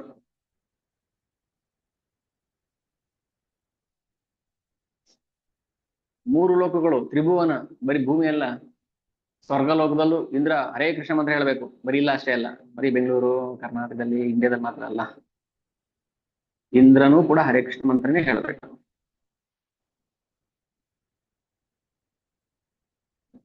ಪ್ರತಿಯೊಂದು ಲೋಕಗಳು ಯಾರು ಹೇಳ್ತಾರೋ ಉದ್ಧಾರ ಆಗ್ತಾರೆ, ಯಾರು ಹೇಳೋದಿಲ್ಲ ಅವ್ರಿಗೆ ದಾರಿ ಇಲ್ಲ. ಅದಕ್ಕೆ ಮಹಾಪ್ರಭು ನಗರ ಸಂಕೀರ್ತನೆಗೆ ಚಾಲನೆ ಕೊಟ್ಟರು ಅವರ ಯೌವನಾವಸ್ಥೆಯಲ್ಲಿ. ಹೀಗೆ ಯಾರು ಕೃಷ್ಣ ಪ್ರೇಮವನ್ನ ಹರಿನಾಮವನ್ನ ಪ್ರಚಾರ ಮಾಡ್ತಾರೆ ಅವ್ರಿಗೆ ಮಹಾಪ್ರಭು ಕೃಪೆ ಖಂಡಿತ ಪ್ರಾಪ್ತಿ ಆಗುತ್ತೆ. ಅದಾಗಿ 24 ವರ್ಷ ಅವರು ಜಗನ್ನಾಥ್ ಬಂದು ವಾಸ ಮಾಡ್ತಾರೆ. ಅಲ್ಲಿ ಅದಕ್ಕಿಂತ ಮುಂಚೆ ಇಡೀ ಭಾರತವನ್ನೇ ಪ್ರದಕ್ಷಿಣೆ ಮಾಡಿ ಸುತ್ತಿ ಎಲ್ಲಾ ಕಡೆ ಕೃಷ್ಣ ಪ್ರೇಮವನ್ನ ಪ್ರಚಾರ ಮಾಡಿ, ಹೀಗೆ ಪ್ರತಿಯೊಬ್ರು ಯಾರು ನೋಡ್ತಾರೆ ಅವ್ರಿಗೆ ಕೃಷ್ಣ ಕೃಷ್ಣ ಹರಿ ನಾಮೇ ಭಾಷೆ ತ್ರಿಭುವನ, ಎಲ್ಲಾ ಕಡೆ ಕೃಷ್ಣ ನಾಮ ಪ್ರಚಾರ ಆಯ್ತು. ಜನಕ್ಕೆ ಆಶ್ಚರ್ಯ ಆಯ್ತು. ಅವರು ನಗರ ಸಂಕೀರ್ತನೆಗೆ ಹೋದ್ರೆ ಅವ್ರ ಹಿಂದೆ ಲಕ್ಷಾಂತರ ಜನ ಹಿಂಡಾಗಿ ಬಂದ್ಬಿಡ್ತಾ ಇದ್ರು. ಜನ ಎಲ್ಲಿಂದ ಬರ್ತಾ ಇದ್ರು? ಜನಕ್ಕೆ ಆಶ್ಚರ್ಯ ಆಗುತ್ತೆ. ಅಂದ್ರೆ ದೇವತೆಗಳು ಕೂಡ ಸಂಕೀರ್ತನ ಆಂದೋಲನದಲ್ಲಿ ಭಾಗಿಯಾಗ್ತಾರೆ. ನಮ್ ಕಣ್ಣಿಗೆ ಕಾಣಿಸೋದಿಲ್ಲ ಅಷ್ಟೇನೆ, ಏನೋ 4 ಜನ ಹೋಗ್ತಾ ಇದೀವಪ್ಪ ಹರಿಕೃಷ್ಣ ಅಂತ ಹೇಳ್ಕೊಂಡು. ನಮ್ಮಿಂದ ದೇವತೆಗಳು ಬರ್ತಿರ್ತಾರೆ ಹಿಂಡಾಗಿ. ಯಾರು ಕಾಣಿಸುತ್ತೆ? ಚಾಂದ್ ಖಾಸಿ ನವದ್ವೀಪದಲ್ಲಿ ಒಬ್ಬ ಮುಸ್ಲಿಂ ಮಂತ್ರಿ ನೋಡಿ ಆಶ್ಚರ್ಯ ಪಟ್ಬಿಟ್ಟ. ಎಲ್ಲಿಂದ ಬರ್ತಿದ್ದಾರೆ ಜನ ಸಾಗರ, ಇಷ್ಟು ಜನ ಎಲ್ಲಿಂದ ತುಂಬೋದು? ಅಂದ್ರೆ ಭಗವಂತ ಅವರು ತೋರಿಸ್ಬೇಕಿತ್ತು.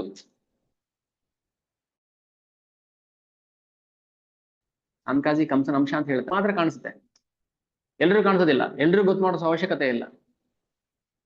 ಭಗವಂತ ವಿರಾಟ್ ರೂಪ ತೋರಿಸಿದಾಗ ಎಲ್ರು ದುರ್ಯೋಧನ ಹತ್ರ ಸಂಧಾನ ಮಾಡಕ್ ಹೋದಾಗ ಯಾರಿಗೆ ಕಾಣಿಸ್ಬೇಕು ಅವ್ರಿಗಷ್ಟೇ ಕಾಣಿಸ್ತದೆ, ಎಲ್ರಿಗೂ ಕಾಣಿಸ್ತಿಲ್ಲ. ಹಾಗೆ ಭಗವಂತ ತನ್ನ ಅಲೌಕಿಕ ಲೀಲೆಯನ್ನ ನಾಹಂ ಪ್ರಕಾಶ ಸರ್ವಸ್ಯ, ಎಲ್ರಿಗೂ ನನ್ ಕಾಣಿಸೋದಿಲ್ಲ, ನಾಹಂ ಪ್ರಕಾಶ ಸರ್ವಸ್ಯ ಯೋಗ ಮಾಯ ಸಮಾವೃತಃ. ಹಿಂಡಾಗಿ ದೇವತೆಗಳು ಕೂಡ ಬಂದ್ಬಿಡ್ತಾ ಇದ್ರು. 33 ಕೋಟಿ ಜನ ಬರ್ತಾ ಇದ್ರು ದೇವತೆಗಳು ಹರಿನಾಮ ಸಂಕೀರ್ತನೆಯಲ್ಲಿ ಪಾಲ್ಗೊಳ್ಳೋದಕ್ಕೆ. ಯಾವಾಗ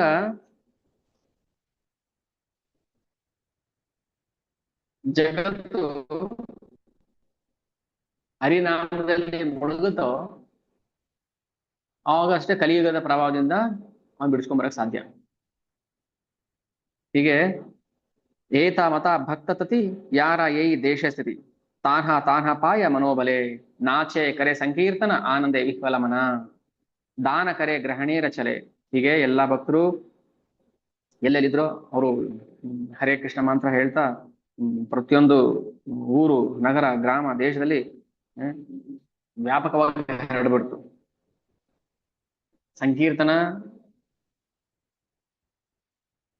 ಸಂಕೀರ್ತನ ಆಂದೋಲನಕ್ಕೆ ಸಹಾಯ ಮಾಡೋ ತರ ಅವ್ರು ಏನ್ ಮಾಡಿದ್ರು? ದಾನ ಕರೆ ಗ್ರಹಣೇರ ಚಲೆ. ಅದಕ್ಕೆ ನಾವು ದಾನ ಮಾಡಿದ್ರೆ ಸಂಕೀರ್ತನ ಆಂದೋಲನಕ್ಕೆ ಸಹಾಯ ಆಗೋ ತರ ಮಾಡ್ಬೇಕು ಹೊರತು ಇಲ್ಲಿ ಏನ್ ಹೇಳ್ತಾರೆ ಪ್ರತಿಯೊಂದು ಗಮನಿಸ್ಬೇಕು ನಾವು. ಓ ದಾನ ಕರೆ ಗ್ರಹಣೇರ ಚಲೆ ಏನಕ್ಕೋಸ್ಕರ? ನಾಚೆ ಕರೆ ಸಂಕೀರ್ತನ ಆನಂದ ವಿಫಲ ಮನ. ಅರೆ ನಗರ ಸಂಕೀರ್ತನ ಮಾಡ್ತಿದ್ರೆ, ಸಂಕೀರ್ತನ ಆಂದೋಲನ ಪಾರ್ಟಿಸಿಪೇಟ್ ಮಾಡ್ತಿದ್ರೆ ಅವ್ರಿಗೆ ನಾವು ದಾನ ಮಾಡ್ಬೇಕು. ಯಾವುದನ್ನು ಭಗವಂತ ಸ್ವೀಕಾರ ಮಾಡೋದಿಲ್ಲ. ಕೃಷ್ಣ ಪ್ರಜ್ಞೆಗೆ ಅನುಕೂಲ ಆಗುವಂತಹ ರೀತಿಯಲ್ಲಿ ಮಾಡಿದ್ರೆ ಮಾತ್ರ ಅದನ್ನ ದಾನ ಕರೆ ಗ್ರಹಣೀರ ಛಲೆ. ಹೀಗೆ ಆ ಮಹಾಪ್ರಭು ಸಂಕೀರ್ತನಾಂದೋಲನವನ್ನ ಶುರುವಾತ್ ಮಾಡಿದ್ರು. ನಾಮಕರಣ ಸ್ವಲ್ಪ ಹಿಂದಕ್ಕೆ ಬರೋಣ. ಮಹಾಪ್ರಭು ಅವ್ರಿಗೆ ನಾಮಕರಣ ಮಾಡೋ ಸಂದರ್ಭದಲ್ಲಿ ಅವ್ರಿಗೆ ನಿಮಾಯಿ ಅಂತ ಫಸ್ಟ್ ನಾಮಕರಣ ಮಾಡಿದ್ರು. ಯಾರು ನಿಮಾಯಿ ಅಂತ ನಾಮಕರಣ ಮಾಡಿದ್ದು? ಅದ್ವೈತಾಚಾರ್ಯರ ಪತ್ನಿ ಸೀತಾ ಠಾಕುರಾಣಿ. ಅವ್ರೇನ್ ಮಾಡಿದ್ರು, ಆ ಮಗು ಹುಟ್ಟಿದ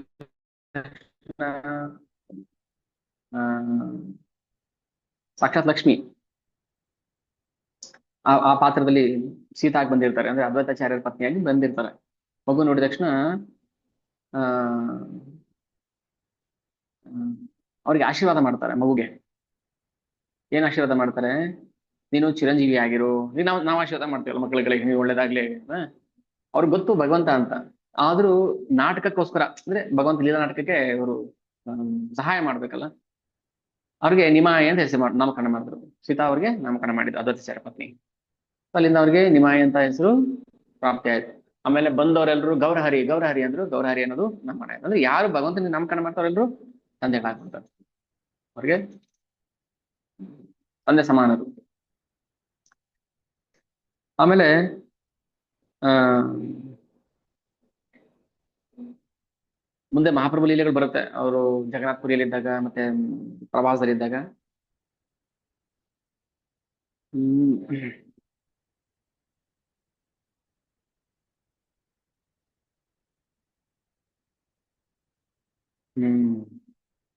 ಭಾಗವತಮಲ್ಲಿ ಒಂದೆರಡು ಶ್ಲೋಕ ಕೋಟ್ ಮಾಡ್ತಾರೆ. ಅದನ್ನ ನಾನು ಅದರ ಅರ್ಥ ಹೇಳ್ತೀನಿ. ಶ್ವವಿಡ್ ವರಾಹೋಷ್ಟ್ರ ಕರೈ ಸಂಸ್ಕೃತ ಪುರುಷ ಪಶು ನಯತ್ಕರ್ಣ ಪತೋಪೇತೋ ಜಾತು ನಾಮ ಗದಾಗ್ರಜ ಬಿಲೆ ಬತೋ ರುರುಕ್ರಮ ವಿಕ್ರಮಾನಿ ನ ಶೃಣ್ವತಃ ಕರ್ಣಪುಟೆ ನರಸ್ಯ ಜಿಹ್ವಾ ಸತಿ ದಾರ್ದುರಿಕೇವ ಸೂತ ನಚೇಪ ಗಾಯತ್ಯ ಹುರುಗಾತ. ಯಾರು ಕೃಷ್ಣ ಪ್ರಜ್ಞೆಯಲ್ಲಿ ಇರೋದಿಲ್ವೋ, ಕೃಷ್ಣ ಪ್ರಜ್ಞೆಯೊಂದಿಗೆ ಸಂಪರ್ಕ ಇರೋದಿಲ್ವೋ, ಅವನು ಎಷ್ಟೇ ದೊಡ್ಡ ಮನುಷ್ಯ ಆಗಿದ್ರು ಕೂಡ ಶ್ವವಿಡ್ ವರಾಹ ಉಷ್ಟ್ರ ಖರೈ ಸಂಸ್ಥ ಪುರುಷ ಪಶು, ಅಂದ್ರೆ ಭಗವಂತನನ್ನ ಭಕ್ತರನ್ನ ಗುಣಗಾನ ಮಾಡದೆ ಅವನು ಸಂಸ್ತುತ ಪುರುಷ ಪಶು, ಭಕ್ತರಲ್ಲದವರನ್ನ ಸಂಸ್ತುತಿ, ಸ್ತುತಿ ಅಂದ್ರೆ ಹೋಳೋದು, ನೀವು ಹಾಗೆ ಹೀಗೆ ಬಹುಪರಾಕ್ ಆಗ್ತಾರಲ್ಲ ಅಂತವ್ರನ್ನ ಪ್ರಾಣಿಗಿಂತನೂ ಕಡೆ ಅಂತ ಭಾಗವತ ಹೇಳುತ್ತೆ. ಅಂದ್ರೆ ಯಾರು ಭಗವಂತನ ನಾಮವನ್ನ ಪ್ರಚಾರ ಮಾಡೋದಿಲ್ಲ, ಭಗವಂತ ನಾಮವನ್ನ ಗುಣಗಾನ ಮಾಡೋದಿಲ್ಲ, ಹಾಡೋದಿಲ್ಲ, ಭಗವಂತ ನಾಮವನ್ನ ಹೇಳೋರ್ನ ತಿರಸ್ಕಾರ ಮಾಡ್ತಾನೆ, ಅಂತವ್ರನ್ನ ಶ್ವವಿಡ್, ಶ್ವ ಅಂದ್ರೆ ನಾಯಿ, ಶ್ವವಿಡ್. ವರಾಹ ಹಂದಿ, ವಿಡ್ ಅಂದ್ರೆ ಮಲ ತಿನ್ನೋದು, ವಿಡ್ ಭುಜ ಅಂದ್ರೆ ಹಂದಿ. ಶ್ವವಿಡ್ ವರಾಹ ಉಷ್ಟ್ರ ಒಂಟೆ, ಉಷ್ಟ್ರ ಅಂದ್ರೆ ಒಂಟೆ, ಖರ ಕತ್ತೆ, ಸಂಸ್ಕೃತ ಪುರುಷ ಪಶು. ಅದಕ್ಕೆ ನಾವು ಭಗವಂತನನ್ನ ಗುಣಗಾನ ಮಾಡ್ಬೇಕು, ಅವನ ನಾಮವನ್ನ ಪ್ರಚಾರ ಮಾಡ್ಬೇಕು. ಇಲ್ಲಾಂದ್ರೆ ನಾವು ಮನುಷ್ಯರು ಅಂತ ಕರ್ಸ್ಕೊಳಕ್ಕಾಗಲ್ಲ. ಬಿಲೆ ಬತೋರ್ ಉರುಕ್ರಮ ವಿಕ್ರಮಾನಿಯೇ, ಅಂದ್ರೆ ಯಾರು ಭಗವಂತನ ಕಥೆಯನ್ನ ಕೇಳೋದಿಲ್ವೋ, ಬತ ಬಿಲ ಅಂದ್ರೆ ಅದು ತೂತು, ಬಿಲೆ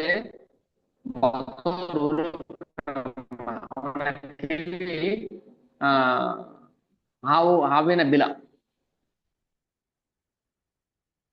ಬಿಲದಲ್ಲಿ ತೂತುಗಳಿರುತ್ತಲ್ಲ ಹಾಗೆ. ಅವನಿಗೆ ನಾಲಿಗೆ ಎದುರು, ಅದು ಕಪ್ಪೆ ನಾಲಿಗೆ ಅಂತ. ನಾ ಶೃಣ್ವತ ಕರ್ಣಪುಟೆ ನರಸ್ಯ, ಯಾರು ಭಾಗವತದಲ್ಲಿ ಬರುವಂತ ಮಾತು, ಭಗವಂತನ ಕಥೆಯನ್ನ ಕೇಳೋದಿಲ್ವೋ, ನಾ ಶೃಣ್ವತಃ ಕರ್ಣಪುಟೆ ನರಸ್ಯ, ಅವನ ಕಿವಿ ಕಮ್ಮಾರನ ತಿದಿಗೆ, ಅವನ ನಾಲಿಗೆ ಕಪ್ಪೆ ನಾಲಿಗೆ, ಅದೇನ್ ಮಾಡುತ್ತೆ, ವಟವಟ ಅಂತ ಹೇಳಿ ತಮ್ಮ ಮೃತ್ಯುವನ್ನ ತಾವೇ ಸಮೀಪಕ್ಕೆ ತಂದುಕೊಳ್ಳುತ್ತೆ. ಹಾಗೆ ಯಾರು ಭಗವಂತನ ಭಕ್ತರ ಪಾದದ ಧೂಳನ್ನ ಶರೀರದಲ್ಲಿ ಧರಿಸೋದಿಲ್ವೋ, ಅಂತ ಸೌಲಭ್ಯ ಪಡ್ಕೊಳ್ಳೋದಿಲ್ವೋ, ಅವನು ಬದುಕಿದ್ದು ಕೂಡ ಹಾಗೆ ನ ವಿಷ್ಣು ಪದ್ಯಂ ಅನುಜಸ್ತುಲಸ್ಯ ಶ್ವಸಂಚಲೋ ಯಸ್ತು ನವೇದ ಗಂಧಂ ಜೀವನ್ ಭವೋ ಭಾಗವತಾಂಗ್ರಿ ರೇಣು ನ ಜಾತ ಮತ್ಯೋಭಿಲಪೇತ ಎಷ್ಟು ಅವನು ಜೀವಂತ ಹೆಣ. ಇದು ಭಾಗವತಮಲ್ಲಿ ಬರುವಂತ ಒಂದು ಮಾತು. ಅದಕ್ಕೆ ಯಾಕೆ ಇವೆಲ್ಲ ನಾವು ಶ್ರವಣ ಮಾಡ್ಬೇಕು, ಭಗವಂತನ ಕಥೆಯನ್ನು ಕೇಳಬೇಕು, ಅರ್ಥ ಮಾಡ್ಕೋಬೇಕು. ಯೋಗ್ಯ ಅರ್ಹ ಮೂಲಗಳಿಂದ ನಾವು ಅರ್ಥ ಮಾಡ್ಕೋಬೇಕು. ನಮ್ಮ ಜೀವನ ಸಾರ್ಥಕ ಪಡಿಸ್ಕೋಬೇಕಾದ್ರೆ ಕಲಿಯುಗದಲ್ಲಿ ವಿಶೇಷವಾಗಿ ಅನ್ಯ ಮಾರ್ಗ ಇಲ್ಲ. ಮೊದಲು ನಮ್ಗೆ ಜೀವನ ಅಂದ್ರೆ ಏನು ಅಂತ ಗೊತ್ತಿಲ್ಲ, ಸಾರ್ಥಕತೆ ಅಂದ್ರೆ ಅಂತ ಗೊತ್ತಿಲ್ಲ ಅಲ್ವಾ? ಜೀವನ ಅಂದ್ರೆ ಅಂತಾನೆ ಗೊತ್ತಿಲ್ವಲ್ಲ, ಮತ್ತೆ ಸಾರ್ಥಕ ಹೆಂಗ್ ಮಾಡ್ಕೊಳ್ಳೋದು ನಾವು? ಬರೀ ಊಟ ಮಾಡ್ತಿದೀವಿ, ತಿನ್ನೋದು ಮಲಗೋದು ಇಷ್ಟೇ ಅದು ಜೀವನ ಅಲ್ಲ. ಅದು ಅದನ್ನೇ ಜೀವನ ಅಂತ ನಾವು ಭಾವಿಸ್ಕೊಂಡಿದೀವಿ ಅಷ್ಟೇ. ಅದು ಪ್ರಾಣಿನೂ ಮಾಡೋದಿಲ್ವಾ?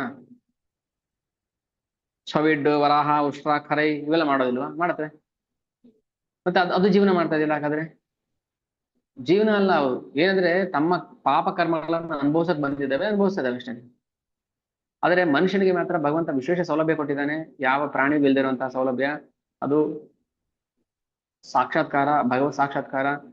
ಆ ಭಗವತ್ ಸಾಕ್ಷಾತ್ಕಾರಕ್ಕೆ ನಮ್ಮ ಇಂದ್ರಿಯಗಳನ್ನ ಬಳಸಬೇಕು. ಕಿವಿ, ಕಣ್ಣು, ಮೂಗು ಪ್ರತಿಯೊಂದನ್ನು, ಕಾಯ ವಾಚ ಮನಸ. ಆಗ ಮಾತ್ರ ಜನ್ಮ ಸಾರ್ಥಕ ಆಗತ್ತೆ. ಅದನ್ನು ತೋರ್ಸಕ್ಕೋಸ್ಕರ ಮಹಾಪ್ರಭು ಪ್ರತಿಯೊಬ್ರು ಬಾಯಲು ಹರಿನಾಮವನ್ನ ಹೇಳಿಸಿದ್ರು. ಮೊದಲು ಶುದ್ಧ ಭಕ್ತರ ಬಾಯಿಂದ ಹೇಳಿಸ್ತಾರೆ. ಅಂದ್ರೆ ಭಗವದ್ ಧಾಮದಿಂದ ಬಂದಿರ್ತಾರಲ್ಲ ಇವರೆಲ್ಲರೂ ಭಗವಂತನ ಅಂಶರು, ಅವ್ರ ಮೂಲಕ ಪ್ರಚಾರ ಮಾಡೋದು. ಆಮೇಲೆ ಅದು ಸಾಮಾನ್ಯ ಜೀವಿ, ಬದ್ಧ ಜೀವಿಗಳಿಗೆ ಪ್ರಸಾರ ಆಗುತ್ತೆ. ಯಾಕಂದ್ರೆ ಯಾರು ದೊಡ್ಡವರು ಫಾಲೋ ಮಾಡ್ತಾರಲ್ಲ ಅದನ್ನ ಸಣ್ಣವರು ಆಚರಣೆ ಮಾಡ್ತಾರೆ. ಅದಕ್ಕೋಸ್ಕರ ಭಗವಂತ ಏನ್ ಮಾಡ್ತಾರೆ, ತನ್ನ ತಂದೆ ತಾಯಿ ರೂಪದಲ್ಲಿ, ತಮ್ಮ ಅಣ್ಣ ತಮ್ಮ ರೂಪದಲ್ಲಿ, ಗೆಳತಿಯರ ರೂಪದಲ್ಲಿ ಭಗವಂತ ದೇವತೆಗಳನ್ನೇ ಕರ್ಕೊಂಡ್ ಬಂದಿರ್ತಾರೆ. ತನ್ನ ಸ್ವಾಂಶ ವಿಸ್ತರಣೆಯೊಂದಿಗೆ ಭಗವಂತ ಪ್ರಕಟ ಆಗ್ತಾನೆ ಭೌತಿಕ ಜಗತ್ತಲ್ಲಿ. ಕಡೆ ಪಕ್ಷ ನಾವು ಭಗವಂತನ ಜನ್ಮದ ಮತ್ತೆ ಕರ್ಮದ ರಹಸ್ಯ ಅದು ತಿಳ್ಕೋಬೇಕು. ಯಾರು ಭಗವಂತನ ಜನ್ಮ ಕರ್ಮದ ರಹಸ್ಯ ತಿಳ್ಕೊಳ್ಳೋದಿಲ್ವೋ, ಅಂದ್ರೆ ಭಗವಂತ ಯಾಕೆ ಹುಟ್ಟಿ ಬರ್ತಾನೆ, ಅವತಾರ ಮಾಡಿ ಬರ್ತಾನೆ, ಭಗವಂತನ ಕರ್ಮಗಳೇನು, ಕಾರ್ಯ ಏನ್ ಮಾಡ್ತಾನೆ ಅನ್ನೋದನ್ನ ಫಸ್ಟ್ ತಿಳ್ಕೋಬೇಕು. ತಾತ್ವಿಕ ತಿಳ್ಕೋಬೇಕು. ಗೊತ್ತು ಎಲ್ರಿಗೂ, ಭಕ್ತಿ ಮಾಡದೇ ಇರೋರು ಗೊತ್ತು, ಅಯ್ಯೋ ದೇವ್ರು ಅಂತ ಹೇಳ್ತಾರೆ. ಆದ್ರೆ ತಾತ್ವಿಕವಾಗಿ ಅರ್ಥ ಮಾಡ್ಕೋಬೇಕು. ಕೃಷ್ಣ ಅದನ್ನ ಹೇಳೋದು, ತಥೋ ಮಾಂ ತತ್ವತಃ ಜ್ಞಾತ್ವ ವಿಶದೇ ತದನಂತರಂ. ತಥೋ ಮಾಂ ತತ್ವತಃ. ಎಲ್ರು ದೇವ್ರು ಮಾಡ್ತಾರೆ, ಆದ್ರೆ ತತ್ವತ ಅವನ ಬಗ್ಗೆ ತಿಳ್ಕೊಂಡೇ ಇಲ್ವಲ್ಲ. ಮೊದಲು ಅವನ ಬಗ್ಗೆ ಕೇಳಬೇಕು, ಶ್ರವಣ ಮಾಡ್ಬೇಕು. ಆಚರಣೆ ಅದು ತಪ್ಪು ಆಚರಣೆ ಇರ್ಬೋದಲ್ಲ, ನಾವು ಮಾಡ್ತಾ ಇರೋದು ತಪ್ಪೇ ಮಾಡ್ತಿರ್ತೀವಿ. ಮೊದಲು ಅವನ ಬಗ್ಗೆ ಶ್ರವಣ ಮಾಡ್ಬೇಕು. ಅದಕ್ಕೆ ಜನ್ಮ ಕರ್ಮಚಮೇ ದಿವ್ಯಂ ಏವಂ ಯೋಬೇತಿ ತತ್ವತಃ.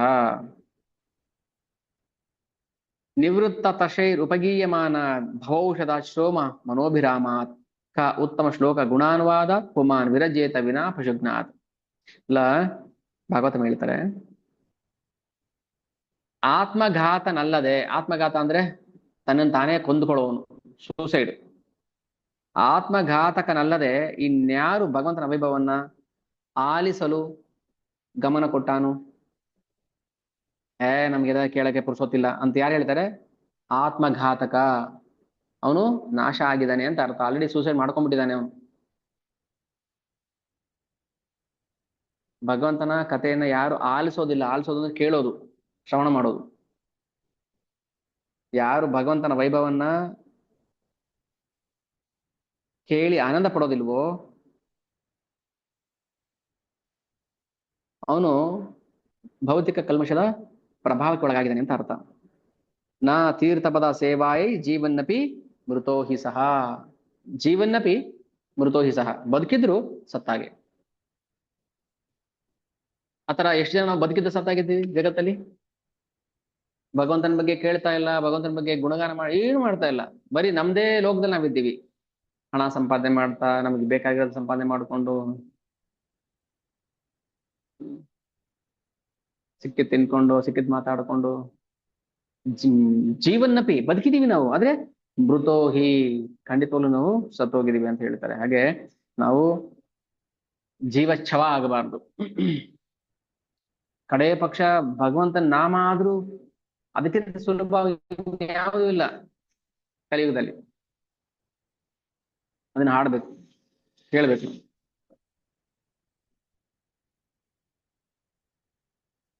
ಇಲ್ಲಾಂದ್ರೆ ನಮ್ಮ ಬದುಕಿಗೆ ಅರ್ಥನೇ ಇರೋದಿಲ್ಲ. ದೇವಸ್ಥಾನಕ್ಕೆ ಹೋಗ್ತೀವಿ ನಾವು. ಓಕೆ, ದೇವಸ್ಥಾನಕ್ಕೆ ಹೋದವ್ರಿಗೆ ಎಷ್ಟು ಜನಕ್ಕೆ ಅಲ್ಲಿರೋ ಮೂರ್ತಿ ಸಾಕ್ಷಾತ್ ಭಗವಂತ ಅಂತ ಅರ್ಥ ಆಗುತ್ತೆ ಅನ್ಸುತ್ತೆ? ಕೃಷ್ಣ ಹಂಗ್ ಕೂತಿದ್ದಾನೆ, ಹಂಗ್ ನಿಂತಿದ್ದಾನೆ, ಹಂಗ್ ಕೊಳಲು ಹಿಡ್ಕೊಂಡಿದ್ದಾನೆ, ರಾಧಾರಾಣಿ ಪಕ್ಕದಲ್ಲಿ ನಿಂತಿದ್ದಾಳೆ ಅಂತ ಎಷ್ಟು ಜನಕ್ಕೆ ನಮ್ಗೆ ಅನ್ಸೋದೇ ಇಲ್ಲ ಅಲ್ವಾ? ಅದೇ ನಮ್ಗೆ ಅನ್ಸುತ್ತೆ, ಮಿಶ್ರ ಕಹೆ ಬಾಲಗೋಪಾಲ ಆಚೆ ಶಿಲಾಸಂಗೆ ತೇನ್ ಹೋ ಮೂರ್ತಿ ಹಾಯ ಘರೆ ಖೇಲೆ ಜಾನಿ ರಂಗೆ. ಅಂದ್ರೆ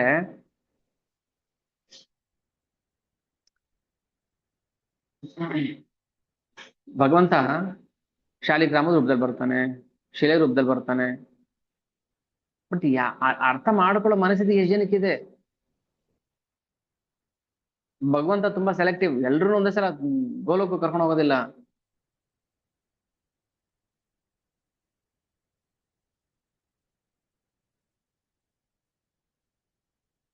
ಯಾವುದೇ ರೂಪದಲ್ಲಿ ಭಗವಂತನ, ಅಂದ್ರೆ ಯಾವುದೇ ಶಿಲೆ, ಮರ, ಲೋಹ, ಯಾವುದಲ್ಲೇ ಭಗವಂತನ ಆ ವಿಗ್ರಹ, ಶ್ರೀ ವಿಗ್ರಹವನ್ನ ನೋಡಿದಾಗ ನಮ್ಗೆ ಅಲ್ಲಿ ಭಗವಂತ ಪ್ರತ್ಯಕ್ಷ ಆಗಿದ್ದಾನೆ ಅಂತ ಅರ್ಥ ಮಾಡ್ಕೋಬೇಕು. ಯಾಕಂದ್ರೆ ಪ್ರತಿಯೊಂದು ಮಣ್ಣು, ಕಲ್ಲು, ಚಿನ್ನ ಏನಾದ್ರೂ ಅದು ಭಗವಂತನ ಅಂಶನೇ. ಭಗವಂತನ ಅಂಶನೇ ಭೌತಿಕ ಜಗತ್ತು. ಭೌತಿಕ ವಸ್ತುಗಳು ಕೂಡ ಭಗವಂತನ ಪ್ರತೀಕ. ಮರ ಆದ್ರೂ ಅಷ್ಟೇ, ಕಲ್ಲಾದ್ರೂ ಅಷ್ಟೇ, ಶಿಲೆ ಆದ್ರೂ, ಲೋಹ, ಚಿನ್ನ ಯಾವ್ದೇ ಆದ್ರೂ. ಬಟ್ ನಮಗದು ಬರೋದಿಲ್ಲ. ಯಾಕಂದ್ರೆ ನಾವು ಇನ್ನು ಆಮ್, ದೇಹಾತ್ಮ ಭಾವನೆಯಲ್ಲಿ ಇದ್ದೀವಿ ನಾವು. ಆತ್ಮದ ಬಗ್ಗೆ ನಮ್ಗೇನು ಅರಿವಿಲ್ಲ. ಅರಿವು ಬರೋದು ಇಲ್ಲ ಅಷ್ಟು ಸುಲಭವಾಗಿ. ಯಾಕಂದ್ರೆ ನಾವು ಕಲಿಯುಗ ಇದು. ಕಲಿಯುಗದಲ್ಲಿ ಭಗವಂತ ಯೋಚನೆ ಮಾಡಿದ್ರೆ ಏನ್ ಏನ್ ಮಾಡ್ಬೇಕು? ಕಲಿಸಂತ ಉಪನಿಷತ್ತಲ್ಲಿ ಬ್ರಹ್ಮದೇವರನ್ನ ಕೇಳ್ತಾರೆ ನಾರದರು, ಈ ಕಲಿಯುಗದ ಜನಗಳಿಗೆ ಏನು ಹೇಳಿ ಉದ್ಧಾರ ಮಾಡಬಹುದಪ್ಪ?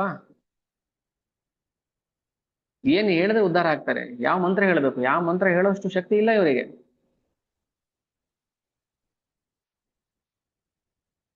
ನಮ್ಗೆ ಭಗವದ್ಗೀತೆ ಒಂದು ಶ್ಲೋಕನೇ ನಮ್ಗೆ ಹೇಳಕ್ ಬರೋದಿಲ್ಲ, ನಾಲ್ಗೆ ತಿರ್ಗೋದಿಲ್ಲ. ಇನ್ನು ಯಾವ ಮಂತ್ರ ತರ ನಾವು ಸರಿಯಾಗಿ ಉಚ್ಚಾರಣೆ ಮಾಡಕ್ಕಾಗತ್ತೆ? ಅದಕ್ಕೆ ಹರೇ ಕೃಷ್ಣ ಮಹಾಮಂತ್ರ ತುಂಬಾ ವಿಶೇಷವಾಗಿ ಸುಲಭವಾದ ಮಂತ್ರ, ಸುಲಭವಾದ ದಾರಿ. ಬ್ರಹ್ಮದೇವರು ಹೇಳ್ತಾರೆ, ನಾತೋ ಪರತ್ರೋಪಾಯ ಸರ್ವೇದೇಶು ದೃಶ್ಯತೆ. ಹರೇ ಕೃಷ್ಣ ಮಹಾಮಂತ್ರಕ್ಕಿಂತ ದೊಡ್ಡ ಉಪಾಯ ಇನ್ಯಾವುದು ಇಲ್ಲ. ಯಾಕಂದ್ರೆ ಮ- ಹರಿನಾಮದಲ್ಲಿ ಭಗವಂತನ ಸಂಪೂರ್ಣ ಶಕ್ತಿ ಇದೆ.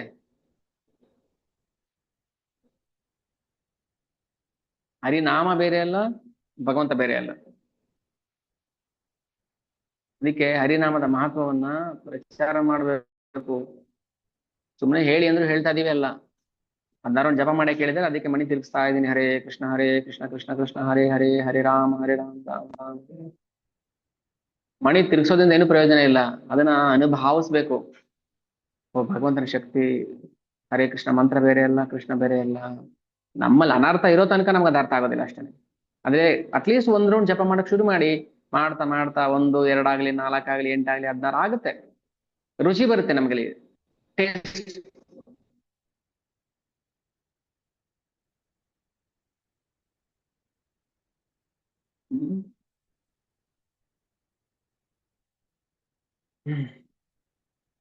ಒಂದ್ಸಲ ಏನಾಗುತ್ತೆ, ಆ, ನಿಮಾಯಿ ಸಣ್ಣವರಿದ್ದಾಗ ಆಟ ಆಡ್ತಾ ಇರುತ್ತೆ. ಆಟ ಆಡ್ತಾ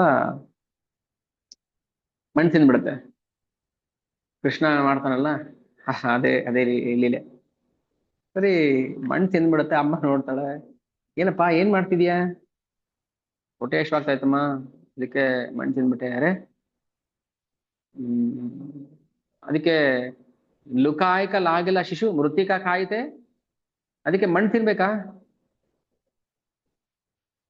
ಸರಿ, ಬಂದ್ ನೋಡ್ತಾಳೆ, ದೇಕಿ ಶಚಿದಾಯಿ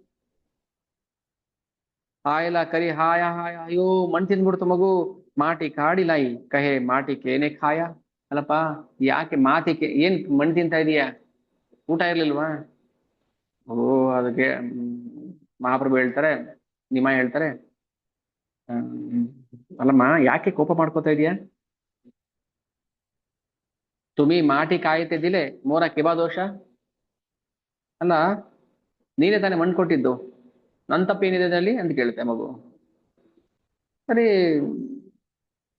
ನಾನು ಎಲ್ಲಿ ಮಣ್ಣು ಕೊಟ್ಟೆ? ನಾನು ದಿನ ನಿನ್ಗೆ ಅವಲಕ್ಕಿ, ಸಿಹಿ ತಿಂಡಿ, ಆ, ಕೋಡ್ಬಳೆ ಚಕ್ಲಿ ತಾನೇ ಕೊಡೋದು, ಅದು ಮಣ್ಣೆ ಅಲ್ವಾ ಅಂತ ಹೇಳ್ತಾನೆ. ಈ ದೇಹನೇ ಮಣ್ಣಿನ ಪರಿವರ್ತಿತ ರೂಪ. ಅಂದ್ರೆ ನಾವು ಇದ್ರ ಮೂಲಕ ಏನ್ ಅರ್ಥ ಮಾಡ್ಕೋಬೇಕು? ಅನ್ನನೂ ಮಣ್ಣಿಂದ ತಾನೇ ಬಂತು. ಹಾಗಾದ್ರೆ ಅನ್ನ ಮಣ್ಣು ಎರಡು ಒಂದೇನಾ? ಇಲ್ಲ ಅಲ್ವಾ? ಆಗ ತಾಯಿಗೆ ಆಶ್ಚರ್ಯ ಆಯ್ತು. ಅದು ಒಂದ್ ದಿನಪ್ಪ ಮಗು ಅದ್ವೈತ ಫಿಲಾಸಫಿ ಹೇಳ್ತಾ ಇದೆ, ಮಣ್ಣು ಒಂದೇ ಅನ್ನನೂ ಒಂದೇ ಅಂತ. ಇಲ್ಲ, ಮಣ್ಣಿಂದನೇ ಬಂದಿರ್ಬೋದು ಅನ್ನ, ಹಂಗಂತ ಮಣ್ಣು ತಿನ್ನಕ್ಕಾಗತ್ತ ನಾವು? ನಾವೆಲ್ಲರೂ ಭಗವಂತನ ಅಂಶರೇ ಅಲ್ವಾ? ಮಮೈವಾಂಶ ಜೀವಲೋಕೆ. ನಾವೆಲ್ಲರೂ ಭಗವಂತನ ಅಂಶದಿಂದನೇ ಬಂದಿದ್ಮೇಲೆ ನಾವು ಭಗವಂತ ಆಗಕ್ಕಾಗತ್ತಾ? ಆಗ ಭಗವಂತ ನಾನು ಒಂದೇ ಅಂತ ಹೇಳ್ತಾರೆ ಯಾರಾದ್ರು? ಇಲ್ಲ. ಅದಕ್ಕೆ ತಾಯಿಗೆ ಗಾಬರಿ ಆಯ್ತು. ಹೋಗಿ ಜಗನ್ನಾಥ್ ಮಿಶ್ರಾಗೆ ಹೇಳ್ತಾರೆ, ನೋಡ್ರಿ ನಮಗೂ ಅದ್ವೈತ ಮಾತಾಡ್ತಾ ಇದೆ. ಅದ್ವೈತ ಫೇಕ್ ಫಿಲಾಸಫಿ. ಎರಡು ಒಂದೇ ಇಲ್ಲ. ಆತ್ಮ ಪರಮಾತ್ಮ ಎರಡು ಒಂದೇ ಆಗೋದಿಲ್ಲ. ಸಮುದ್ರದಲ್ಲಿ ಅನೇಕ ನದಿಗಳು ನೀರಿರ್ಬೋದು, ಹಂಗಂತ ನದಿ ನೀರೇ ಸಮುದ್ರ ಆಗೋಗಲ್ಲ. ನದಿಯ ಪ್ರತ್ಯೇಕ ಅಸ್ತಿತ್ವ ಇರುತ್ತೆ ಅಲ್ಲಿ. ಹಾಗೆ ಜೀವರು ಪ್ರಳಯ ಕಾಲದಲ್ಲಿ ಭಗವಂತನ ಆ ದಿವ್ಯ ಶರೀರದಲ್ಲಿ ಲೀನ ಆಗ್ತಾರಲ್ವಾ, ಬ್ರಹ್ಮದೇವರ ಹಗಲು ಮುಗಿದ ಮೇಲೆ ಕಲ್ಪ, ಹಾಗೆ ಎಲ್ಲ ಜೀವರುಗಳು ಭಗವಂತನ ದೇಹದಲ್ಲಿ ಲೀನ ಆಗ್ಬಿಡ್ತಾರೆ. ಲೀನ ಅಂದ್ರೆ ಅರ್ಥ ಏನು? ಅಲ್ಲಿ ಆ, ಒಂದಾಗ್ಬಿಡೋದಿಲ್ಲ. ಅಲ್ಲಿ ಪ್ರತ್ಯೇಕ ಅಸ್ತಿತ್ವ ಇರುತ್ತೆ ಜೀವರಿಗೆ. ಜೀವರಿಗೆ ಪ್ರತ್ಯೇಕ ಅಸ್ತಿತ್ವ ಇರುತ್ತೆ. ಮತ್ತೆ ಕಲ್ಪ ಶುರುವಾದಾಗ ಅದೇ ಜೀವರುಗಳು ತಮ್ಮ ಹಿಂದಿನ ಕರ್ಮಕ್ಕನುಸಾರವಾಗಿ ಆ ಕೆಲಸವನ್ನ ಅವರು ಮಾಡ್ಕೊಂಡು ಹೋಗ್ತಿರ್ತಾರೆ, ಆ ಸೌಭಾಗ್ಯ ಗುಣಕ್ಕನುಸಾರವಾಗಿ. ಆತರ ಅಲ್ಲಿ ಎರಡು ಒಂದೇ ಅಲ್ಲ. ಆದ್ರೆ ಮಗು ಏನ್ ತೋರಿಸ್ಬೇಕಿತ್ತು? ಅಲ್- ನಮಗೆ ಅರ್ಥ ಮಾಡಿಸ್ಬೇಕು, ಮಣ್ಣು ಅನ್ನ ಎರಡು ಒಂದೇ ಇಲ್ಲ. ಮಣ್ಣು ತಿನ್ನುತ್ತೆ, ಭಗವಂತ ತಿಂದ ಮಣ್ಣು, ಅವನಿಗೆ ಅದು ಒಂದೇ. ಭಗವಂತನಿಗೆ ಭೇದ ಇಲ್ಲ. ಅದೇ ನಾವು ಬದ್ಧ ಜೀವಿಗಳು, ನಾವು ಭಗವಂತರಲ್ವಲ್ಲ, ಭಗವಂತನ ಅಂಶ ಇರೋದ್ರಿಂದ ನಮಗೂ ಭಗವಂತನಿಗೂ ಗುಣಾತ್ಮಕವಾಗಿ ಸಾಮ್ಯತೆ ಇದೆ, ಅಂದ್ರೆ ಪರಿಮಾಣ ವ್ಯತ್ಯಾಸ ಇದೆ. ಒಂದು ಒಂದು ಹನಿ ನೀರು, ಸಮುದ್ರದ ನೀರು, ಸಮುದ್ರದ ಎಲ್ಲಾ ಗುಣಗಳು ಹೊಂದಿರುತ್ತೆ. ಆದ್ರೆ ಸಮುದ್ರದ ಹನಿನೇ ಸಮುದ್ರ ಅಲ್ಲ. ಅದನ್ನ ತೋರ್ಸಕ್ಕೋಸ್ಕರ ಏನ್ ಮಾಡಿದ್ರು, ಅದ್ವೈತ ಮಾತಾಡ್ತಾರೆ. ಕೃಷ್ಣನ ಅಷ್ಟೇನೆ, ನಂದಗೋಪರ ಹತ್ರ ಮಾತಾಡ್ಬೇಕಾದ್ರೆ ಕರ್ಮ ಮೀಮಾಂಸೆ ಮಾತಾಡ್ತಾನೆ. ಕರ್ಮ ಕರ್ಮ ಕರ್ಮ ಕರ್ಮ ಕರ್ಮ ಬೇಕಿಲ್ಲ. ಕರ್ಮ ಯಾವಾಗ ಭಕ್ತಿ ಆಗೋದಿಲ್ವೋ ಅದು ಬಂಧನಕ್ಕೆ ಕಾರಣ ಆಗುತ್ತೆ. ಜ್ಞಾನ ಯಾವಾಗ ಭಕ್ತಿ ಆಗೋದಿಲ್ವೋ ಅದು ಬಂಧನಕ್ಕೆ ಕಾರಣ ಆಗುತ್ತೆ. ತತ್ವ ಇದು. ನೋಡಿ, ಭಗವಂತ ತತ್ವವನ್ನು ಹೇಳಕ್ ಬರ್ತಾನೆ ಲೀಲೆಯಲ್ಲಿ. ಲೀಲೆ ಮಾಡ್ತಿರ್ತಾನೆ, ಅದನ್ನ ತತ್ವ ಹೇಳ್ತಾನೆ. ಈಗ ಕೃಷ್ಣ ಲೀಲೆಯಲ್ಲಿ ಗೋಪಿಯರ ವಸ್ತ್ರ ಕದ್ದು ಬಿಡ್ತಾನೆ ಕೃಷ್ಣ. ಓಕೆ. ಸೊ ಕೃಷ್ಣನ ವಯಸ್ಸು ಎಷ್ಟು ಆಗ? ಸಣ್ಣ ಬಾಲಕ ಇನ್ನು. ಹಬ್ಬಬ್ಬ ಅಂದ್ರೆ 6, 7, 8 ವರ್ಷ ಅಷ್ಟೇ. ಆದ್ರೆ ಗೋಪಿಯರ ಕಣ್ಣಿಗೆ ಕೃಷ್ಣ ಗಂಡನಾಗೆ ಕಾಣಿಸ್ತಿರ್ತಾನೆ. 7 ವರ್ಷದ ಮಗು ಅಲ್ಲ. 7 ವರ್ಷದ ಮಗುನ ಯಾರಾದ್ರೂ ಮದುವೆ ಮಾಡ್ಕೋಬೇಕು ಅಂತ ವ್ರತ ಮಾಡ್ತಾರಾ? 8 ವರ್ಷದ ಮಗು ನೋಡಿದ್ರೆ ಮುದ್ ಕ್ಯೂಟ್ ಆಗಿರುತ್ತೆ. ನನಗೆ ಈ ಹುಡುಗನೇ ಗಂಡ ಆಗ್ಬೇಕು ಅಂತ ಎಲ್ಲ ಗೋಪಿಯರೆಲ್ಲ ವ್ರತ ಮಾಡ್ತಾರ. ಅವ್ರ ಕಣ್ಣಿಗೆ ಅವನು ಯುವಕನ ತರನೇ ಕಾಣಿಸಿರ್ತಾನೆ, ಗಂಡನಾಗೆ ಕಾಣಿಸಿರ್ತಾನೆ. ಭಗವಂತ ಅಲ್ಲಿ ಸೀರೆ ಕದ್ದು ವಿಚಾರ ಏನ್ ನಮ್ಗೆ ತತ್ವ ಅರ್ಥ ಆಗೋದಿಲ್ವಲ್ಲ. ನಾವು ಅದ್ರಿಂದ ಹುಡುಕಿ ದೋಷ ಹುಡುಕ್ತಾ ಇರ್ತೀವಿ. ನಮ್ ಕೆಲಸ ಏನಂದ್ರೆ ದೋಷ ಹುಡುಕೋದು. ಅಲ್ಲಿ ಏನಿದೆ ಭಗವಂತಲ್ಲಿ ದೋಷ? ಹೌದಪ್ಪ, ನೀವು ನನ್ನ ಶರಣಾಗತಕ್ಕೆ ಬಂದಿರ, ನೀವು ಕಾಟಾಚಾರಕ್ಕೆ ಮಾಡ್ತಾ ಇದ್ದೀರೋ ಅಥವಾ ನಿಜವಾಗ್ಲೂ ಮಾಡ್ತಾ ಇರೋ ಪರೀಕ್ಷೆ ಮಾಡಕ್ ಬಂದೆ ನಾನು. ಬಟ್ಟೆ ಕದಿಯೋದು ಅಂದ್ರೆ, ಬಟ್ಟೆ ಅಂದ್ರೆ ನಮ್ಮ ದೋಷಗಳು, ನಮ್ಮಲ್ಲಿರೋ ಅನರ್ಥಗಳು. ಅದಿದ್ದಕ್ಕೆ ತಾನೇ ನೀವು ಸರೆಂಡರ್ ಆಗ್ಲಿಲ್ಲ ನನಗೆ. ಅದನ್ನ ಕಿತ್ಕೊಳ್ತೀನಿ, ಇವಾಗ ಸರೆಂಡರ್ ಆಗ್ತೀರಾ ನೀವು ಅಂತ. ನಮ್ಮ ಹತ್ರ ಕೃಷ್ಣ ಭಕ್ತಿಗೆ ತೊಡಕಾಗುವಂಥದ್ದು ಏನಾದ್ರು ಇದ್ರೆ ಭಗವಂತ ಅದನ್ನ ಕಿತ್ಕೊಂಡ್ಬಿಡ್ತಾನೆ. ಬನ್ನಿ ಇವಾಗ ನೀರಿಂದ ಆಚೆ ಮೇಲಕ್ಕೆ. ಬರ್ಲೇಬೇಕು, ಬೇರೆ ದಾರಿ ಇಲ್ಲ. ಯಾಕೆ ಗಂಡನಾಗಿ ಬರ್ಬೇಕು ಅಂತ ಆಸೆ ಪಡ್ತಾ ಇದೀರ, ಮತ್ತೆ ಗಂಡನ ಮುಂದೆ ನಾಚಿಕೆ ಅಂತದ್ದು. ಹಾಗೆ ಭಗವಂತ ನಮ್ಗೆ ಏನ್ ತೋರಿಸ್ತಾನೆ, ನಿಮ್ಗೆ ಶರಣಾಗತಿ ಕಲಿಸ್ಬೇಕು. ನಾನು ಸುಮ್ಮನೆ ಬಾಯಲ್ಲಿ ಕೇಳೋದಲ್ಲ, ಹೌದು ದೇವ್ರೆ ನಾನು ನಿನ್ಗೆಲ್ಲ ಕೊಟ್ಬಿಡಿ, ನನಗೆ ಅದು ಕೊಡು ಇದು ಕೊಡು ಅಂತ. ಪರೀಕ್ಷೆ ಮಾಡ್ತಾನೆ. ಹೌದಾ, ನಿಜವಾಗ್ಲೂ ನೀನು ನನಗೆ ಶರಣಾಗಿದ್ಯಾ ನೀನು? ಮತ್ತೆ ಎರಡು ಕೈ ಮೇಲೆ ಬಿಟ್ಟು ಬಾ. ಇಲ್ಲ ಇಲ್ಲ ಇಲ್ಲ ಇಲ್ಲ, ಯಾಕಿಲ್ಲ? ಮತ್ತೆ ನೀನ್ ಶರಣಾಗತಿ ಆಗಿಲ್ಲ, ನೀನು ನನ್ನ ಗಂಡ ಅಂತ ಅಕ್ಸೆಪ್ಟ್ ಮಾಡಿಲ್ಲ ನೀನು. ಅದೇ ತರ ನಾವು ಭಗವಂತನ ಅಕ್ಸೆಪ್ಟ್ ಮಾಡಿಲ್ಲ ಇನ್ನ. ನಾವು ಹೇಳ್ತಿದೀವಿ ಅಷ್ಟೇ ಬಾಯಲ್ಲಿ. ಅದನ್ನ ತೋರ್ಸಕ್ಕೋಸ್ಕರ ಭಗವಂತ ಇದೆಲ್ಲ ಲೀಲೆ ಮಾಡ್ತಾನೆ. ಅದಕ್ಕೆ ಹೇಳುದು, ಜನ್ಮದ ರಹಸ್ಯ ತಿಳ್ಕೊಬೇಕು ನಾವು. ಸುಮ್ನೆ ಬಾಯಿ ಮಾತಲ್ಲಿ ಹೇಳೋದಲ್ಲ, ಅದು ಬರ್ಬೇಕು ಹೃದಯದಿಂದ. ನಮ್ಮಲ್ಲಿ ಭಗವಂತ ಶರಣಾಗತಿ ಆಗಿದ್ದೀವಿ ಅನ್ನೋದು ನಮ್ಮೊಳಗಿಂದ ಬರಬೇಕು. ಶರಣಾಗತರಾಗಿದ್ರೆ ಏನ್ ಮಾಡ್ತಾರೆ? ಅದನ್ನ ಮಾಡಿ ತೋರಿಸ್ಬೇಕು ಭಗವಂತನಿಗೆ. ಬರೀ ನಾವು ಮನ್ಸಲ್ಲೇ ನನ್ ಶರಣ ಆಗ್ಬಿಟ್ಟಿದೀನಿ, ನನ್ ಶರಣ ಆಗ್ಬಿಟ್ಟಿದೀನಿ ಮನ್ಸಲ್ಲಿ ಇರೋದಲ್ಲ ಅದು. ಅದನ್ನ ನಾವು ಪ್ರಾಕ್ಟಿಕಲ್ ಮಾಡಿ ಸೇವೆ ಮಾಡಿ ತೋರಿಸ್ಬೇಕು ಭಗವಂತನಿಗೆ. ಹಾಗೆ ದೈಹಿಕ ಅಗತ್ಯಗಳಿಗೆ ಸಂಬಂಧಪಟ್ಟಂತೆ ಮಾಡುವ ಕಾರ್ಯಗಳಲ್ಲಿ ಆಧ್ಯಾತ್ಮಿಕತೆಯು ಪರಿಗಣಿತವಾಗುವುದಿಲ್ಲ. ಊಟ ಮಾಡ್ತಾನೆ, ನಿದ್ದೆ ಮಾಡ್ತಾನೆ, ಓಡಾಡ್ತಾನೆ, ಚೆನ್ನಾಗಿ ಜಿಮ್ ಮಾಡ್ತಾನೆ, ಎಲ್ಲ ಮಾಡ್ತಾನೆ. ಇದಕ್ಕೂ ಆಧ್ಯಾತ್ಮಿಕತೆಗೂ ಸಂಬಂಧನೇ ಇಲ್ಲ. ಯಾಕಂದ್ರೆ ಅವನು ವ್ಯಕ್ತಿಗತ ದೈಹಿಕವಾಗಿ ಮಾಡ್ತಾ ಇರ್ತಾನೆ ಅಲ್ವಾ, ದೇಹಕ್ಕೆ ಸಂಬಂಧಪಟ್ಟಾಗ ಮಾಡ್ತಾ ಇರ್ತಾನೆ. ನಾವು ದೇಹ ಅಲ್ಲ, ಮತ್ತೆ ವ್ಯರ್ಥ ಆಯ್ತು. ಭಾಗವತ ಮನೆ ಹೇಳ್ತಾರೆ ಅಂದ್ರೆ ನಾವು ಯಜ್ಞ ಮಾಡ್ತಾ ಇದೀವಿ, ಅದ್ರ ತುಪ್ಪ ಮಾತ್ರ ಬೂದಿಗೆ ಹಾಕ್ತಾ ಇದೀವಿ. ಯಾಕಂದ್ರೆ ನಮ್ಗೆ ಗೊತ್ತಿಲ್ಲ ತುಪ್ಪನ ಅಗ್ನಿಗೆ ಹಾಕ್ಬೇಕು ಅನ್ನೋದು ಗೊತ್ತಿಲ್ಲ, ನಾವೇನ್ ಮಾಡಿ ಬೂದಿಗೆ ಹಾಕ್ತಾ ಇದೀವಿ. ವ್ಯರ್ಥ ಆಯ್ತಲ್ವಾ? ಅದಕ್ಕೆ ಅರ್ಥ ಆಗೋದಿಲ್ಲ ಭಗವಂತ ನಮ್ಗೆ. ಅದಕ್ಕೆ ಏನ್ ಮಾಡ್ಬೇಕು, ಸರಳವಾಗಿ ಇದನ್ನ ಆಚಾರ್ಯರು ಹೇಳ್ತಾರೆ, ಇಷ್ಟನ್ನ ಫಾಲೋ ಮಾಡಿ. ನೀವು ಮಾಡಿ ಕಂಟಿನ್ಯೂಸ್ ಆಗಿ 1 ತಿಂಗಳು, 6 ತಿಂಗಳು, ವರ್ಷ, 2 ವರ್ಷ, 5 ವರ್ಷ ಮಾಡಿ. ಮಾಡ್ತಾ ಮಾಡ್ತಾ ಮಾಡ್ತಾ ಏನಾಗುತ್ತೆ, ನಮ್ಗೆ ಅದು ಅನುಭವ ಬರುತ್ತೆ. ಯಾವುದು ಒಂದೇ ಸಲ ಸಿದ್ಧಿ ಆಗೋದಿಲ್ಲ, ಪ್ರಾಕ್ಟೀಸ್ ಮಾಡ್ಬೇಕು. ಸ್ಪಿರಿಚುವಲ್ ಪ್ರಾಕ್ಟೀಸ್ ಅಂತ ಹೇಳ್ತಾರಲ್ಲ, ಆದ್ರೆ ನಾವು ಅದನ್ನ ಬಿಟ್ಬಿಟ್ಟಿದೀವಿ. ಅದು ಬಿಟ್ಬಿಟ್ಟು ನಾವೇನ್ ಮಾಡ್ತಾ ಇದೀವಿ, ನಮ್ಮ ದೇಹ ರಕ್ಷಣೆ ಮಾಡ್ಕೊಳ್ಳೋದು ಹೇಗೆ, ನಾವು ಸತ್ತು ಹೋದ ಮೇಲೆ ನಮ್ಮ ಹೆಂಡತಿ ಮಕ್ಕಳನ್ನ ಸೇಫ್ ಆಗಿ ನೋಡ್ಕೊಳ್ಳೋದು ಹೇಗೆ,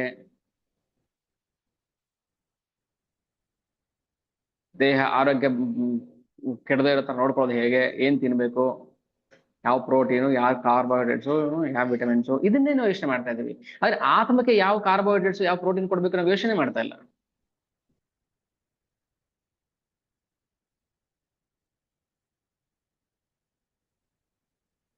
ಹೌದಾ? ಯೋಚನೆ ಎಲ್ಲಿ ಬರುತ್ತೆ ನಮ್ಗೆ? ಈ ದೇಹ ರಕ್ಷಣೆ ಮಾಡ್ಕೋಬೇಕು ನಾವು. ಅದಕ್ಕೆ ನಿಜವಾದ ಧರ್ಮ ಭಕ್ತಿ ಸೇವಾ ತುಂಬಾ ಸುಲಭ ಮಾಡೋದಕ್ಕೆ. ಸುಸುಖಂ ಕರ್ತುಮವ್ಯಯಂ.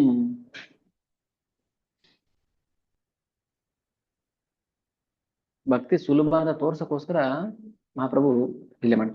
ಆಮೇಲೆ ಮಣ್ ತಿಂತಾಯ್ತು ಮಗು, ಅಮ್ಮ ಕೇಳ್ತಾಳೆ, ಏನಪ್ಪಾ ಮಣ್ ತಿಂತಾ ಇದೆಯಾ, ಯಾಕೆ ಅಮ್ಮ ನೀನೇ ಕೊಟ್ಟಲ್ಲ ಅಂತ ಹೇಳ್ತಾರೆ. ಎಲ್ಲ ಅಷ್ಟು ಮೇಧಾವಿ, ಸಣ್ಣ ವಯಸ್ಸಲ್ಲೇ ಮಣ್ಣು ತಿನ್ನೋ ವಯಸ್ಸಲ್ಲೇ ಮಹಾಪ್ರಭು ಮಹಾ ಮೇಧಾವಿ, ಬುದ್ಧಿವಂತ. ಹಾಗೆ ಅಮ್ಮ ಹೇಳ್ತಾಳೆ, ಅಮ್ಮ ಅಲ್ಲಪ್ಪ, ಮಣ್ಣು ಅನ್ನ ಒಂದೇ ಅಂದ್ಬಿಟ್ಟು ಮಣ್ಣು ತಿಂತಾರ? ಮಣ್ಣು ತಿಂದ್ರೆ ದೇಹಕ್ಕೆ ಶಕ್ತಿ ಬರುತ್ತಾ? ಅನ್ನನ ತಾನೇ ತಿನ್ಬೇಕು. ಹೌದು, ನೀನ್ ಹೇಳ್ತಾರೆ ಸರಿ.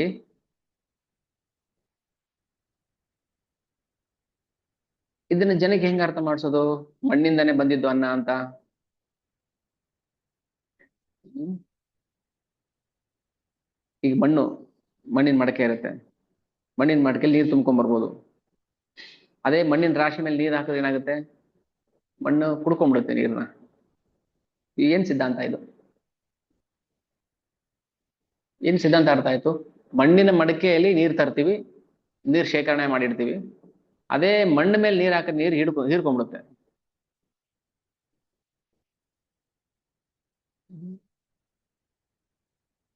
ಅದಕ್ಕೆ ಬದುಕಿನ ಪ್ರಾರಂಭಿಕ ಅವಸ್ಥೆಯಲ್ಲೇ ನಾವು ದ್ವೈತ ಫಿಲಾಸಫಿಯನ್ನು ಹೇಳಿದ್ರೆ ಕನ್ಫ್ಯೂಷನ್ ಆಗ್ಬಿಡ್ತಾರೆ ಜನ. ದ್ವೈತ ಅಂದ್ರೆ ಏನು? ನಾನು ಮತ್ತೆ ಪರಮಾತ್ಮ ಬೇರೆ ಬೇರೆ, ಅಂಶ ಒಂದೇ ಅಂದ್ರೆ ಬೇರೆ ಬೇರೆ. ಮಣ್ಣು, ಮಣ್ಣಿನ ಮಡಕೆಯಲ್ಲಿ ಇರೋದು ಮಣ್ಣಲ್ಲಿ ಇರೋದೆಲ್ಲ ಒಂದೇ ಮಣ್ಣು, ಅದೇ ಮಣ್ಣೆ, ಅದೇ ಜೇಡಿ ಮಣ್ಣೆ. ಒಂದು ಮಡಕೆಲಿ ಹಾಕಿದ್ರೆ ನೀರ್ನ ಹೀರ್ಕೊಳ್ಳುತ್ತೆ, ಇನ್ನೊಂದು ಮಣ್ಣಿಗೆ ಹಾಕಿದ್ರೆ ನೀರು ಕುಡ್ಕೊಂಡ್ಬಿಡುತ್ತೆ, ಮಣ್ಣು ಹೀರ್ಕೊಂಡ್ಬಿಡುತ್ತೆ. ಒಂದು ನೀರ್ನ ಹಿಡ್ಕೊಳ್ಳುತ್ತೆ, ಇನ್ನೊಂದು ನೀರ್ನ ಹೀರ್ಕೊಳ್ಳುತ್ತೆ. ಎರಡು ಒಂದರಿಂದನೇ ಬಂದಿದ್ದು. ಅಂದ್ರೆ ಅಲ್ಲಿ ಭೇದ ಇದೆ. ದ್ವೈತ ಫಿಲಾಸಫಿ ಪ್ರಚಾರ ಮಾಡಬೇಕು ನಾವು ಒಂದೇ ಸಲ. ನಾವು ಪ್ರಾರಂಭದಲ್ಲೇ ಮಕ್ಕಳಿಗೆ ದ್ವೈತ ಫಿಲಾಸಫಿ ಹೇಳ್ಕೊಟ್ರೆ ಏನಾಗುತ್ತೆ, ಅವ್ರಿಗೆ ಟೇಸ್ಟ್ ಬರೋದಿಲ್ಲ. ಅದಕ್ಕೆ ಪ್ರತಿಯೊಂದೂ ಕೂಡ ಭಗವಂತನಿಂದನೇ ಬರುತ್ತೆ. ಆದ್ರೆ ಅಲ್ಲಿ ವೈವಿಧ್ಯತೆ ಇದೆ ನೋಡಿ. ಒಂದೇ ಮರದಲ್ಲಿ ಎರಡು ಎಲೆಗಳು ಒಂದೇ ತರ ಇರೋದಿಲ್ಲ. ವೈವಿಧ್ಯತೆ ಭಗವಂತನ ನಿಯಮ. ಜಗತ್ತಲ್ಲಿ ಸಾವಿರಾರು ಕೋಟಿ ಜನಗಳಿದ್ದಾರೆ, ಪ್ರಾಣಿ ಪಕ್ಷಿಗಳಿದ್ದಾರೆ, ಆದ್ರೆ ಒಂದೇ ತರ ನೋಡಕ್ ಯಾರು ಇರೋದಿಲ್ಲ. ಇದು ವೈವಿಧ್ಯತೆ. ಭಗವಂತನ ಶಕ್ತಿಗಳು ಅಷ್ಟೇನೆ, ವೈವಿಧ್ಯತೆ ಇದೆ ನೋಡಿ. ಈಗ ಮಡಕೆನ ಸುಟ್ರೆ ಗಟ್ಟಿ ಆಗುತ್ತೆ, ಮಡಕೆನ ಸುಟ್ರೆ ಅದು ಗಟ್ಟಿ ಆಗುತ್ತೆ. ಆದ್ರೆ ಬೆಣ್ಣೆ ಸುಟ್ರೆ ಗಟ್ಟಿ ಆಗೋದಿಲ್ಲ. ಎಲ್ಲವೂ ಭಗವಂತನಿಂದನೇ ಬಂದಿದ್ರು ಕೂಡ ಒಂದೊಂದು ತರ ಇರುತ್ತೆ ಅಲ್ವಾ, ವೈವಿಧ್ಯತೆ ಇರುತ್ತೆ. ಹಾಗೆ ಎಲ್ಲಾ ಶಕ್ತಿಯ ಮೂಲ ಕೃಷ್ಣ, ಆದ್ರೆ ಶಕ್ತಿಯಲ್ಲಿ ಅನೇಕ ಬಗೆಯ ವೈವಿಧ್ಯತೆ ಇದೆ. ಅದಕ್ಕೆ ಹೇಳೋದು ಜನ್ಮಾದ್ಯಸೇತ. ನೋಡಿ ಇಲ್ಲಿ ನಾವು ಚೈತನ್ಯ ಚರಿತಾಮೃತದಲ್ಲಿ ಫಿಲಾಸಫಿ, ಡೀಪೆಸ್ಟ್ ಫಿಲಾಸಫಿ ಚೈತನ್ಯ ಚರಿತಾಮೃತ. ಏನು ಕಥೆ ಇರುತ್ತೆ, ಒಂದಷ್ಟು ಕಥೆಗಳು ಕೇಳ್ಕೊಂಡು ಬರೋಣ ಅಂತ ಇದು ಲೀಲೆಗಳಿದೆ, ಕಥೆನೂ ಇದೆ. ಆದ್ರೆ ಕಥೆಯಲ್ಲಿ ಭಗವಂತ ತತ್ವನ ಸಾರ್ತಾರೆ. ಆಮೇಲೆ ಹ್ಮ್ ಮಗು ಹೇಳುತ್ತೆ, ನಿಮ್ಮ ಹೇಳ್ತಾರೆ, ಅಮ್ಮ ಕರೆಕ್ಟ್ ನೀನ್ ಹೇಳ್ತಾ ಇರೋದು, ನಾನು ಮಣ್ಣು ಮತ್ತೆ ಅನ್ನ ಎರಡು ಒಂದೇ ಅನ್ಕೊಂಡ್ಬಿಟ್ಟಿದ್ದೆ, ಅದಕ್ಕೆ ಮಣ್ಣು ತಿಂತಾ ಇದ್ದೆ. ನೋಡಿ ಭಗವಂತ ಮಾಡೋದು ಬಾಲ್ಯಲೀಲೆಗಳು, ಪೆದ್ದು ಪೆದ್ದು ಲೀಲೆಗಳು. ಆದ್ರೆ ಭಗವಂತ ಪೆದ್ದು ಅಲ್ಲ. ಇಲ್ಲಿ ನಮಗೇನ್ ಅರ್ಥ ಆಯ್ತು, ಓಹೋ ಮಣ್ಣಿಂದನೇ ಅನ್ನ ಬಂತು, ಹಂಗಂದ್ರೆ ಮಣ್ಣು ತಿನ್ನಕ್ಕಾಗೋದಿಲ್ಲ, ಅನ್ನನೇ ತಿನ್ಬೇಕು. ಮತ್ತೆ ಅದ್ವೈತ ಅದ್ ಹೆಂಗೆ ಅದ್ವೈತ, ಮಣ್ಣು ಎಲ್ಲ ಒಂದೇ, ಹಾಗಾದ್ರೆ ಮಣ್ಣು ತಿನ್ಕೊಂಡು ಕೂತ್ಕೊಳಕ್ಕಾಗತ್ತ ನಾವು? ಸಮುದ್ರದಿಂದನೇ ನೀರು ಆವಿ ಆಯ್ತು, ಮೋಡ ಆಯ್ತು. ಆಗ ಸಮುದ್ರದ ನೀರೇ ಮೋಡ ಆಗಿದ್ದರಿಂದ ಸಮುದ್ರನೂ ನೀರು, ಮೋಡನೂ ಸಮುದ್ರ ಅಂತ ಹೇಳಕ್ ಆಗೋದಿಲ್ಲ. ಮೋಡ ಸಮುದ್ರ ಎರಡು ಒಂದೇ ಅಂತ ಹೇಳಕ್ ಆಗೋದಿಲ್ಲ. ಆದ್ರಿಂದ ಭಗವಂತ ಹೇಳ್ತಾನೆ, ಕ್ಷುಧಾ ಲಾಗೇವೆ ತವೇ ತೋಮಾರ ಸ್ಥಾನ ಪಿಬ. ಆಯ್ತಮ್ಮ ಆಯ್ತಮ್ಮ, ಅರ್ಥ ಆಯ್ತು, ಆಯ್ತು ಹಾಲು ಕೊಡು ನನಗೆ ಇವಾಗ ಅಂತ ಕೇಳುತ್ತೆ ಮಗು. ನಮಗೊಂದು ಸಿದ್ಧಾಂತ ಅರ್ಥ ಆಯ್ತಾ ಇವಾಗ, ದ್ವೈತ ಸಿದ್ಧಾಂತ. ಅದಕ್ಕೆ ಅದ್ವೈತ ಪ್ರಾರಂಭದಲ್ಲಿ ಅದ್ವೈತನೇ ಹೇಳಬೇಕು, ಆಮೇಲೆ ಹೋಗ್ತಾ ಹೋಗ್ತಾ ಅದು. ಈಗ ನೋಡಿ, ಎರಡು ನಮ್ ತೋಟದಲ್ಲಿ ಎರಡು ಬಾಳೆ ಮರ ಇದೆ. ಮಗು ಇವೆರಡು ಏನು, ಎರಡು ಬಾಳೆ ಮರ ಅಮ್ಮ, ಏನ್ ವ್ಯತ್ಯಾಸ ಇದೆ? ಏನು ವ್ಯತ್ಯಾಸ ಇಲ್ಲ, ಬಾಳೆ ಮರ 1 ಬಾಳೆ ಮರ 2 ಅಂತ ಹೇಳುತ್ತೆ. ಎರಡು ಏನು ವ್ಯತ್ಯಾಸ ಇಲ್ಲ. ಆಮೇಲೆ ಸ್ವಲ್ಪ ದೊಡ್ಡದಾದ್ಮೇಲೆ ಬಾಯಲ್ಲಿ ಹತ್ರ ಬಾ ನೋಡು, ಈ ಮರದ ಕಾಂಡ ಹೆಂಗಿದೆ, ಈ ಮರದ ಕಾಂಡ ಹೆಂಗಿದೆ, ಅಮ್ಮ ವ್ಯತ್ಯಾಸ ಇದೆ ಅಂತ ಹೇಳುತ್ತೆ ಮಗು. ಇನ್ನೂ ಡೀಪ್ ಆಗಿ ಹೋದ್ರೆ ನೋಡು, ಈ ಬಾಳೆ ಮರದ ಎಲೆ ಇಲ್ಲಿ ಈ ತರ ಲೈನ್ಸ್ ಇದೆ, ಈ ಬಾಳೆ ಮರದ ಎಲೆಯಲ್ಲಿ ಈ ತರ ಲೈನ್ಸ್ ಇದೆ ಅಲ್ವಾ? ಹೌದಮ್ಮ, ಹೌದು ಹೌದು. ಅಂದ್ರೆ ಎರಡು ವ್ಯತ್ಯಾಸ ಇದೆ ಅಂತ ಗೊತ್ತಾಗುತ್ತೆ ಅವಾಗ ನಮ್ಗೆ. ನಾವು ಅಧ್ಯಾತ್ಮದಲ್ಲಿ ಪಳಗದಾಗ,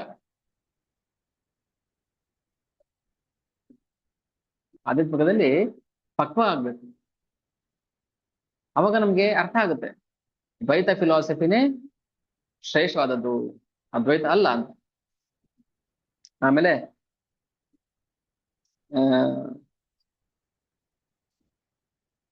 ಮಹಾಪ್ರಭು ಈ ತರ ಲೀಲೆಗಳು ಮಾಡ್ತಾ ಮಾಡ್ತಾ ತಾಯಿಗೆ ಸಂತೋಷವನ್ನ ಉಂಟು ಮಾಡ್ತಿರ್ತಾರೆ. ಒಂದ್ಸಲ ಏನಾಯ್ತು, ಅವರ ಮನೆಗೊಬ್ರು ಬ್ರಾಹ್ಮಣ ಬಂದಿರ್ತಾರೆ. ಇದು ನಾವು ಚರ್ಚೆ ಮಾಡಿದ್ವಿ ಅಲ್ವಾ ಗೌರ ಪೂರ್ಣಿಮಾ ಟೈಮಲ್ಲಿ. ಒಂದ್ಸಲ ಅದನ್ನ ರಿಪೀಟ್ ಮಾಡಿ, ಒಬ್ರು ಬ್ರಾಹ್ಮಣ ಅತಿಥಿಯಾಗಿ ಬಂದಿರ್ತಾರೆ. ಆ ಬ್ರಾಹ್ಮಣ ಏನ್ ಮಾಡ್ತಾರೆ, ಜಗನ್ನಾಥ್ ಮಿಶ್ರಾ ಅವ್ರ ಮನೆಯಲ್ಲಿ, ಅಂದ್ರೆ ನಿಮಾಯ್ ಅವ್ರ ಮನೆಯಲ್ಲಿ ಶಾಲಿಗ್ರಾಮಕ್ಕೆ ಭೋಗ ಮಾಡ್ಬೇಕು ಅಂತೇಳಿ ಅಡಿಗೆ ರೆಡಿ ಮಾಡ್ತಾರೆ. ಸರಿ, ಅಡಿಗೆಗೆ ಏನ್ ಬೇಕಾಗಿರಲ್ಲ ವಸ್ತು ಸಾಮಾನುಗಳೆಲ್ಲ ಕೊಟ್ರು, ಅಡಿಗೆ ಮಾಡಿದ್ರು. ಅಡಿಗೆ ಮಾಡ್ಬಿಟ್ಟು ಅದನ್ನ ಭಗವಂತನಿಗೆ ನೈವೇದ್ಯಕ್ಕೆ ಇಡ್ಬೇಕು. ಮಗು ಬಂದ್ಬಿಟ್ಟು ನಿಮಾಯಿ ಬಂದ್ಬಿಟ್ಟು ನೈವೇದ್ಯ ಮಾಡಕ್ಕೆ ಇಟ್ಟಿದ್ದ ಅನ್ನ ತಿಂದ್ಬಿಡುತ್ತೆ. ಬ್ರಾಹ್ಮಣನಿಗೆ ಬೇಜಾರಾಯ್ತು, ಏನಪ್ಪಾ ಎಂಜಲ್ ಆಯ್ತಲ್ಲ ಅಂತ ಇನ್ನೊಂದ್ಸಲ ಮಾಡ್ತಾರೆ, ಅವಾಗ್ಲೂ ತಿಂದ್ಬಿಡುತ್ತೆ. ಇನ್ನೊಂದ್ಸಲ ಮಾಡ್ತಾರೆ, ಅವಾಗ್ಲೂ ತಿಂದ್ಬಿಡುತ್ತೆ. ಇದೆಲ್ಲ ಆಗೋಷ್ಟ್ರಲ್ಲಿ ರಾತ್ರಿ ಆಗ್ಬಿಟ್ಟಿರುತ್ತೆ. ಎಲ್ಲ ಮಲಗಿರ್ತಾ ಇದ್ರು. ಮೂರನೇ ಸಲ ನೈವೇದ್ಯ ಮಾಡ್ಬೇಕಾದ್ರೆ ಮಗುನ ಒಂದು ಕೋಣೆಲ್ಲ ಹಾಕಿ ಕೂಡಾಕ್ಬಿಟ್ಟು ನೈವೇದ್ಯ ಮಾಡ್ತಿರ್ತಾನೆ. ಹಂಗೂ ಹೆಂಗೋ ಮಾಡ್ಕೊಂಡು ಮಗು ಬಂದು ಅದನ್ನ ತಿಂದ್ಬಿಡುತ್ತೆ. ಹೇಳ್ತಾರೆ, ಅಯ್ಯ ಬ್ರಾಹ್ಮಣ, ಅಯ್ಯ, ಮಹಾಪ್ರಭು ಹೇಳೋದು, ಮಗು, ನೀನು ಹಿಂದೆ ನಾನು ಕೃಷ್ಣ ಆಗಿದ್ದಾಗ ರ- ಗೋಕುಲದಲ್ಲಿ ನೀನ್ ನಮ್ಮನೆಗೆ ಬಂದಿದ್ದೆ. ನಮ್ಮನೆಗೆ ಬಂದಿದ್ದೆ ನೀನು. ನಮ್ಮ ಆದಿತ್ಯ ನಂದ ಮಹಾರಾಜ ಆದಿತ್ಯವನ್ನು ಸ್ವೀಕಾರ ಮಾಡಿದ್ದೆ. ಈ ಈ ಇವಾಗ್ಲೂನು ಈ ಜನ್ಮದಲ್ಲೂ ಈ ಕಲಿಯುಗದಲ್ಲೂ ನೀನು ಅದೇ ನಂದ ಮಹಾರಾಜ, ಜಗನ್ನಾಥ ಮಿಶ್ರ ನಂದ ಮಹಾರಾಜರ ಅಂಶ. ಅವ್ರ ಮನೆಗೆ ನೀನು ಅತಿಥಿಯಾಗಿ ಬಂದಿದ್ಯಾ. ನಾನೇ ಕೃಷ್ಣ ಅಂತ ಅವ್ರಿಗೆ ಸಾಕ್ಷಾತ್ ದರ್ಶನ ಮಾಡಿಸ್ತಾರೆ. ಅಂದ್ರೆ ಯಾವುದು ಭಕ್ತಿಯಲ್ಲಿ ವ್ಯರ್ಥ ಅನ್ನೋದಿಲ್ಲ. ಹಿಂದೆ ನಾವು ಹೇಳಿದ್ವಲ್ಲ ನಿನ್ನೆ, ವಂಶಿದಾಸ ಅವರು ಭಗವಂತ ಚೈತನ್ಯ ಮಹಾ ಪರಮ ಭಕ್ತ. ಕೃಷ್ಣನ ಕೊಳಲೆ ವಂಶಿದಾಸ ವಂಶಿದಾಸ ಆಗಿ ಆವಿರ್ಭಾವ ಮಾಡುತ್ತೆ.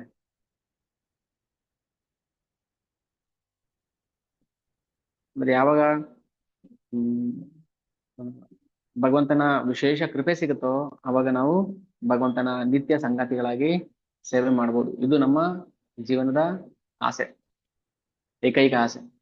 ನಾವು ಭಗವದ್ಧಾಮದಲ್ಲಿ ಭಗವಂತನನ್ನ ಸೇವೆ ಮಾಡಬೇಕು, ಶಾಶ್ವತ ಸೇವಕರಾಗಿ. ಹಾಗೆ ಅವನಿಗೆ ಸಂತೋಷ ಆಯ್ತು. ಬ್ರಾಹ್ಮಣನಿಗೆ ಖುಷಿಯಿಂದ ಅವನು ಹೊರಟೋಗ್ಬಿಡ್ತಾನೆ. ಆದ್ರೆ ಮಗು ಹೇಳುತ್ತೆ, ಇದನ್ನ ಯಾರ ಹತ್ರ ಚರ್ಚೆ ಮಾಡಬಾರ್ದು ನೀನು ಅಂತ. ಆದ್ರೆ ವೈಷ್ಣವರ ಕೃಪೆ ನೋಡಿ, ಯಾರ ಹತ್ರ ಚರ್ಚೆ ಮಾಡಬಾರ್ದು ಅಂತ ಹೇಳಿ ಲಕ್ಷಾಂತರ ಜನಕ್ಕೆ ಇದು ವಿಚಾರ ಗೊತ್ತಾಗ್ತದೆ.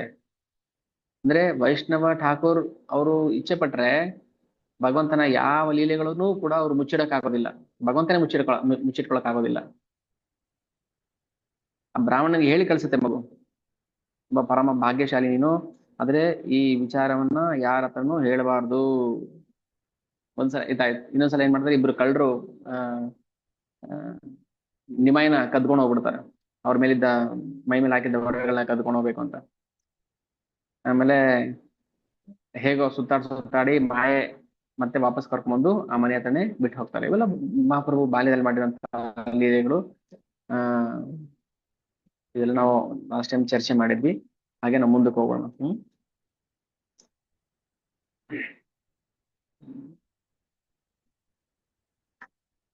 ಬಾಲ್ಯ ಲೀಲೆ, ಪೌಗಂಡ ಲೀಲೆ ಇದೆಲ್ಲ ನಾವು. ಆಮೇಲೆ ಅವ್ರಿಗೆ ವಿವಾಹ ಆಗುತ್ತೆ, ಲಕ್ಷ್ಮೀಪ್ರಿಯ. ಆಮೇಲೆ ಅದಾದ್ಮೇಲೆ ವೈವಾಹಿಕ ಜೀವನ, ಅವರು ಜೀವನ ನಿರ್ವಹಣೆ ಮಾಡಕ್ಕೆ ಪಾಠ ಮಾಡ್ತಾ ಇದ್ದು, ಇದೆಲ್ಲ ಮುಂದೆ ಬರುವಂತದ್ದು.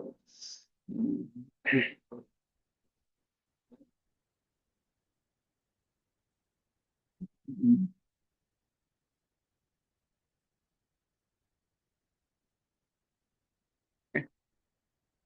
ಸರಿ, ಇಲ್ಲಿಗೆ ನಾನು ಸ್ಟಾಪ್ ಮಾಡ್ತೀನಿ. ಮುಂದೆ ತರುಣ ಅವಸ್ಥೆಯಲ್ಲಿ ಏನ್ ಲೀಲೆ ಮಾಡ್ತಾರೆ, ಒಂದ್ ಎರಡು ಮೂರು ಲೀಲೆಗಳನ್ನ ಶ್ರವಣ ಮಾಡೋಣ.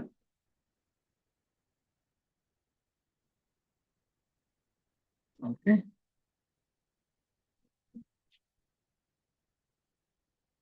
ಹ್ಮ್.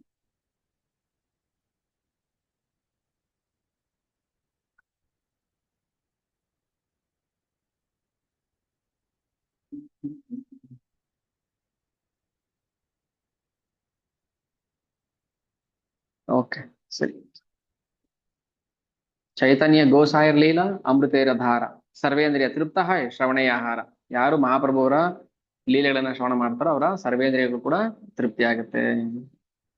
ಸರ್ವೇಂದ್ರಿಯ ತೃಪ್ತ ಹಯ ಶ್ರವಣೇಯ ಆಹಾರ. ಹ್ಮ್. ರಾಜ ಕೃಷ್ಣದಾಸ ಗೋಸ್ವಾಮಿ ಅವರು ನಮ್ಗೆ ಭಗವಾನ್ ಚೈತನ್ಯ ಲೀಲೆಗಳನ್ನ ವರ್ಣನೆ ಮಾಡ್ತಿದ್ದಾರೆ. ಓಕೆ, ಈಗ ಸ್ಟಾಪ್ ಮಾಡೋಣ.